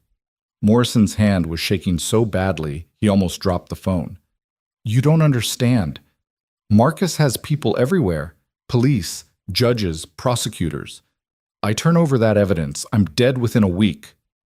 Then we protect you. FBI protection, witness security, everything you need to stay alive. Clara moved closer, her voice gentle. Vincent Caruso trusted you with his legacy. Honor that trust. Help us stop the man who killed him. Vincent's dead because he trusted people. Vincent's dead because Marcus Lane is a monster who kills anyone who threatens him, Evan said flatly. But here's the thing, Morrison, you're already a threat. Marcus knows you have that evidence. The only reason you're alive is because he hasn't figured out how to kill you without drawing attention. But after today, after this scene, he's going to move fast. You've got maybe 24 hours before he decides the risk is worth it. Morrison sank into a chair, the phone forgotten. What do you want from me? The evidence. All of it. We give it to the FBI, they build a case, Marcus goes away forever. You testify with immunity, get relocated, start a new life somewhere Marcus can't reach you. And if I say no? Evan pulled out the recording device Morrison had given him. Then I tell every media outlet that Philip Morrison is sitting on evidence of multiple murders and refusing to release it. Make you famous, make you visible, make it impossible for Marcus to touch you without everyone knowing exactly who did it. It was a calculated risk. Exposing Morrison could either protect him through visibility or paint an even bigger target on his back. But Morrison didn't know which, and the uncertainty was enough. The evidence is in a safe deposit box, Bank of America, downtown branch, box 77743. Morrison pulled a key from his pocket with shaking hands. There's a password too, Vincent's daughter's birthday, October 15th, 1995. Evan took the key, feeling its weight like a promise. You did the right thing. Did I? Because right now it feels like I just signed my death warrant. No, Clara said softly. You just signed Marcus's. They left Morrison in the study and made their way back through the house. The wedding was continuing, though there was a tension in the air now, a sense that something fundamental had shifted. Marcus was nowhere to be seen, probably regrouping, planning his next move. In the parking lot, Marcus the sniper was waiting by their car. Got everything? Got the key and location. We need to move fast. Marcus is going to figure out what happened. Evan climbed into the driver's seat, already planning the route to downtown. James, you're on security footage. Make sure there's no record of us at the bank. Already working on it, James's voice crackled through the comm. But Turner, you need to see this. Evan's phone buzzed with an incoming video. He opened it and felt his blood run cold. It was Sophie, leaving school with Mrs. Chen. And in the background, barely visible, was a black SUV that Evan recognized, the same type Marcus's security used. They're watching her, he said quietly. Marcus knows we got to Morrison. He's making sure we know he can reach Sophie anytime he wants. Clara's hand found his shoulder. Then we end this. Today. We get that evidence, we give it to Morrison, and we bury Marcus so deep he never sees daylight again. The bank was closing in 40 minutes. They had just enough time if traffic cooperated and nothing went wrong. Evan pushed the sedan harder than was safe, weaving through afternoon traffic with the kind of precision that came from years of high-speed extractions. They made it with 12 minutes to spare. The bank manager was initially reluctant to provide access. Morrison wasn't present, and the key alone wasn't sufficient. But Clara's credentials as a high-profile customer and Elena's flawless impersonation of Morrison's legal assistant convinced him to make an exception. Box 77743 contained a single thumb drive and a handwritten note from Vincent Caruso. If you're reading this, I'm dead. Make it count. James copied the drive's contents in the parking lot, his laptop running encryption-breaking software that would have made the NSA jealous. Got it. And holy shit, guys, this is everything. Financial records going back 10 years, audio recordings of Marcus ordering hits, photos of him meeting with known criminals. This doesn't just bury him. It buries half the city's power structure. Send copies to Morrison, every major news outlet, and post it online where it can't be taken down. Evan ordered. Make it impossible to suppress. Already on it. Give me 30 minutes. They drove to the FBI field office, where Morrison was waiting with a team of federal prosecutors. The look on her face when she saw the evidence was something between shock and vindication. This is bigger than Marcus Lane, she said, scrolling through files. This is RICO violations, multiple homicides, corruption charges against 3 sitting judges and a district attorney. Turner, you just handed us the case of the decade. I just want my daughter back. Morrison looked up at him, and her expression softened. The custody hearing is tomorrow morning. With this evidence, with Marcus about to be arrested, I think you've got a very strong case. But Evan, you need to understand, Sophie went through trauma, real trauma. Getting custody back is just the first step. She's going to need therapy, time, support. I know, and I'll give her whatever she needs. But she needs her father too. She needs to know I didn't abandon her. You didn't abandon her. You protected her. There's a difference. Morrison handed him a folder. This is the custody evaluation, unredacted. The psychologist's recommendation is for immediate reunification with therapeutic oversight. Show this to the judge tomorrow. Tell your story. You'll get her back. That night, Evan couldn't sleep. He stayed up watching the news as the story broke. Marcus Lane's empire collapsing in real time. Arrests were happening across the city. District Attorney Chambers taken into custody. 3 judges removed from the bench. Marcus himself was cornered in his penthouse, refusing to surrender, negotiating with SWAT teams through his lawyers. It was everything Evan had wanted, Marcus's destruction, complete and public. But it felt hollow without Sophie beside him. Clara found him on the safe house porch at 3 a.m., staring at nothing. Couldn't sleep either? Keep thinking about tomorrow. What if the judge doesn't believe me? What if she thinks Sophie's better off without me? Then the judge is an idiot, but she's not going to think that, because you're going to walk in there and tell the truth, that you're a father who would do anything to protect his daughter, including kill 12 men who threatened her. Clara sat beside him. That's not something to be ashamed of, Evan. That's something to be proud of. Sophie looked at me like I was a monster. Sophie looked at you like you were her father doing something terrible but necessary. There's a difference. And kids are resilient. They understand more than we give them credit for. Claire's voice was gentle. Lila asked me yesterday if you were a bad man. You know what I told her? What? I told her you were the best man I'd ever met, that you did scary things to keep us safe, that sometimes good people have to do hard things, and that doesn't make them bad. It makes them heroes. Clara smiled. She asked if she could draw you a picture, said she wanted to give it to you when she saw you again, to say thank you. Evan felt his throat tighten. I don't feel like a hero. Heroes never do. That's what makes them heroes. The custody hearing started at 9 a.m. in a courthouse that smelled of old wood and broken dreams. Evan sat at the defendant's table, because that's what he was now, a defendant fighting to prove he deserved his own daughter, and watched the judge review his file. Judge Patricia Reeves, no relation to his former captain, was in her 60s, with steel gray hair and eyes that had seen every kind of family tragedy imaginable. She looked at Evan over her reading glasses, and he couldn't tell if she saw a protector or a killer. Mr. Turner, I've reviewed the custody evaluation, the incident reports, and the evidence regarding Marcus Lane's criminal enterprise. I've also watched the footage from the beach house. She set down the file. 12 men dead. Your daughter witnessed the aftermath. How do you justify exposing her to that level of violence? Evan stood, his voice steady despite the fear coursing through him. I don't justify it, Your Honor. I regret that Sophie had to experience that trauma. But those men came to kill me and kidnap Clara Lane and her daughter. I had seconds to make a choice. Let them succeed or stop them. I chose to protect the people in my care. By killing 12 people. By defending lives against lethal force. Your Honor, I was a soldier before I was a father. I've seen violence that would give most people nightmares. And I spent 10 years trying to leave that behind, trying to be just a regular dad with a regular life. But when Marcus Lane threatened my daughter, when his men broke into that house with guns and explosives, I became what I was trained to be, a protector.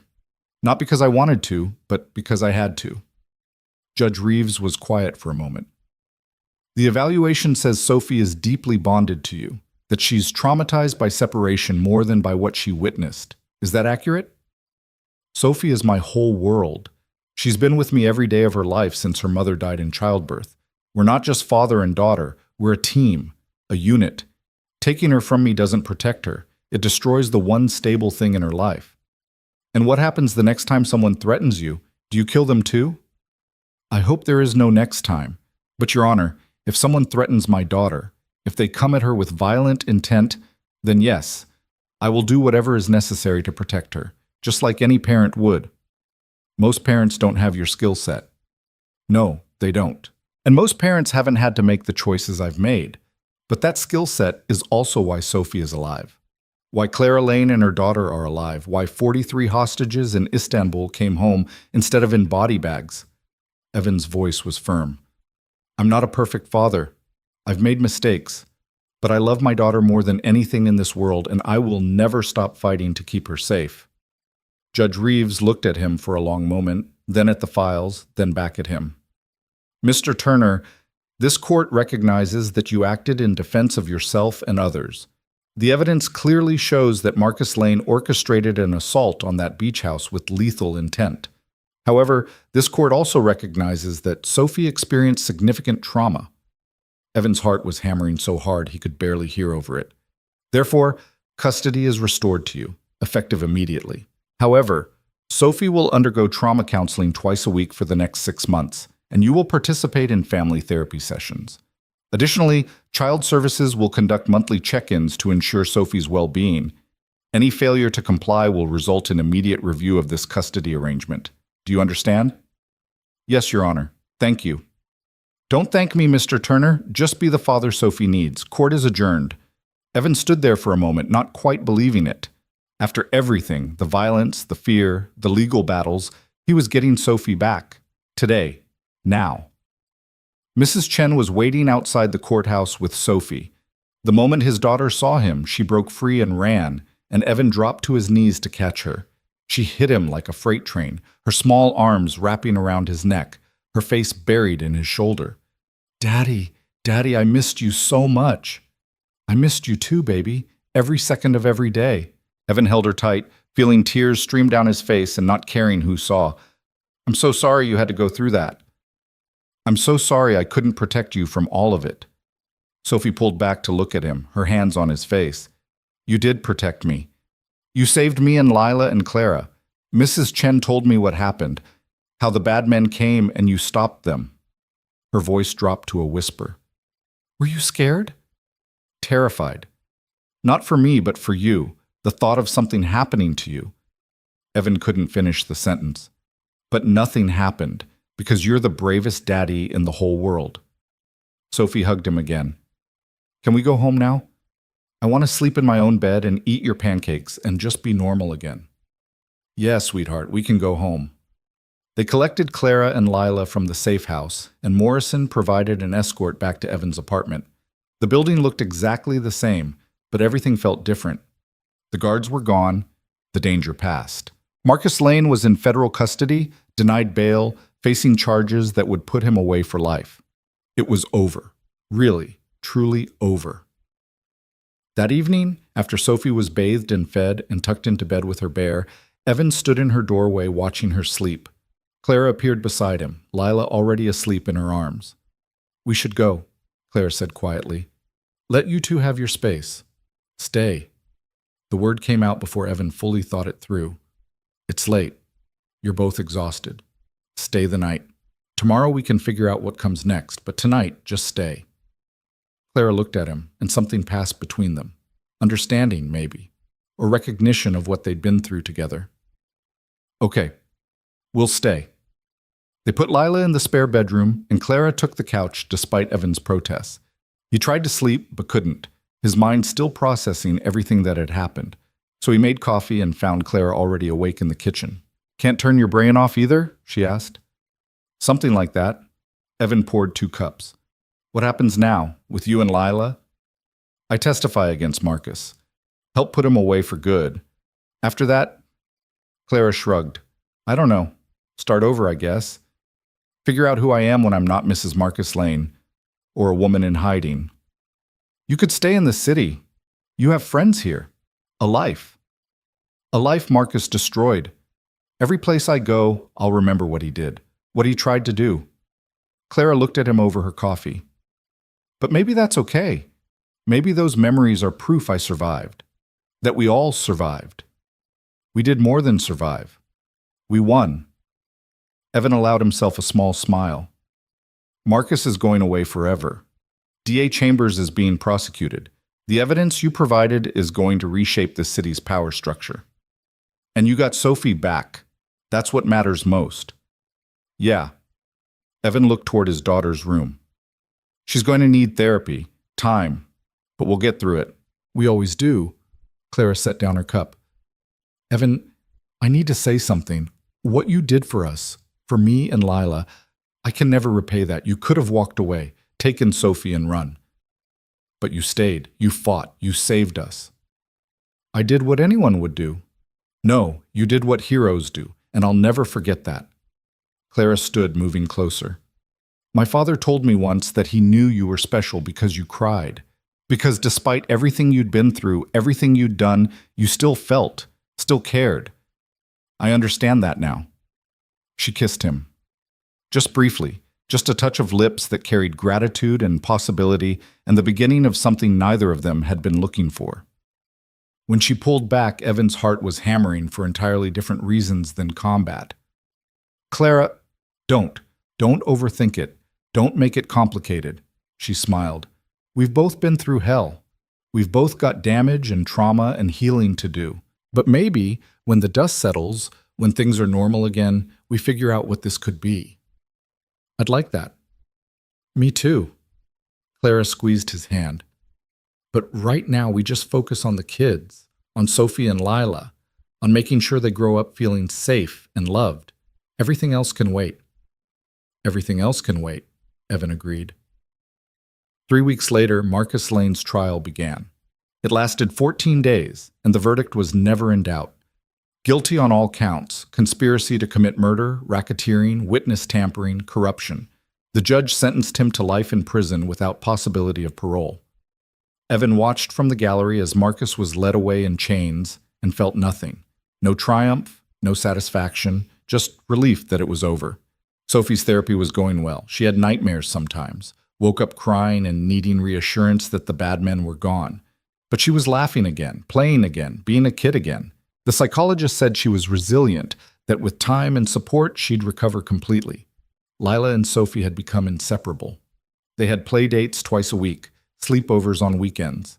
Clara and Evan danced around what was growing between them, both too cautious to rush, too aware of how fragile everything still was. But it was there. Possibility. Hope. The chance at something normal after so much chaos. 6 months after the beach house, Evan got a call from Rodriguez. Got something you should see. They met at a coffee shop, the same one where this had all started to accelerate. Rodriguez slid a folder across the table, and Evan opened it to find photographs of a memorial service. Echo Division members, the ones who'd survived Istanbul and scattered to the winds, gathered to honor their fallen. They wanted you to know, Rodriguez said quietly, that you're not alone, that what you did, stopping Marcus, protecting Clara and the kids, it reminded everyone what Echo stood for, protecting the innocent, standing against evil, making the hard choices. Evan looked at the photos, seeing faces he hadn't seen in 10 years, brothers in arms who'd shared the same trauma, carried the same scars. I spent so long thinking I had to leave Echo behind, that being a protector meant being a monster. You're not a monster, you never were. You were just a man doing an impossible job. Rodriguez leaned forward. Captain Reeves would be proud of what you've become, how you used everything he taught you to save lives instead of take them. I took 12 lives, to save 4. That's the math, Turner. That's what Echo was always about.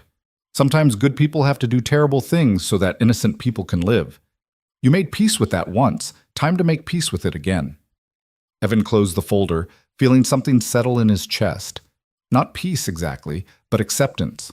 Understanding that he could be both. The father who made pancakes and helped with homework, and the guardian who would do violence to protect his family. He wasn't one or the other. He was both. And that was okay. That evening, Clara brought Lila over for dinner. It had become a routine, this family time that wasn't quite a family, but felt like one. Evan made spaghetti while the girls colored at the kitchen table, and Clara set the table, and for a moment everything was normal. After dinner, after the girls were in Sophie's room playing, Clara found Evan on the balcony. "You're thinking about something, I can tell.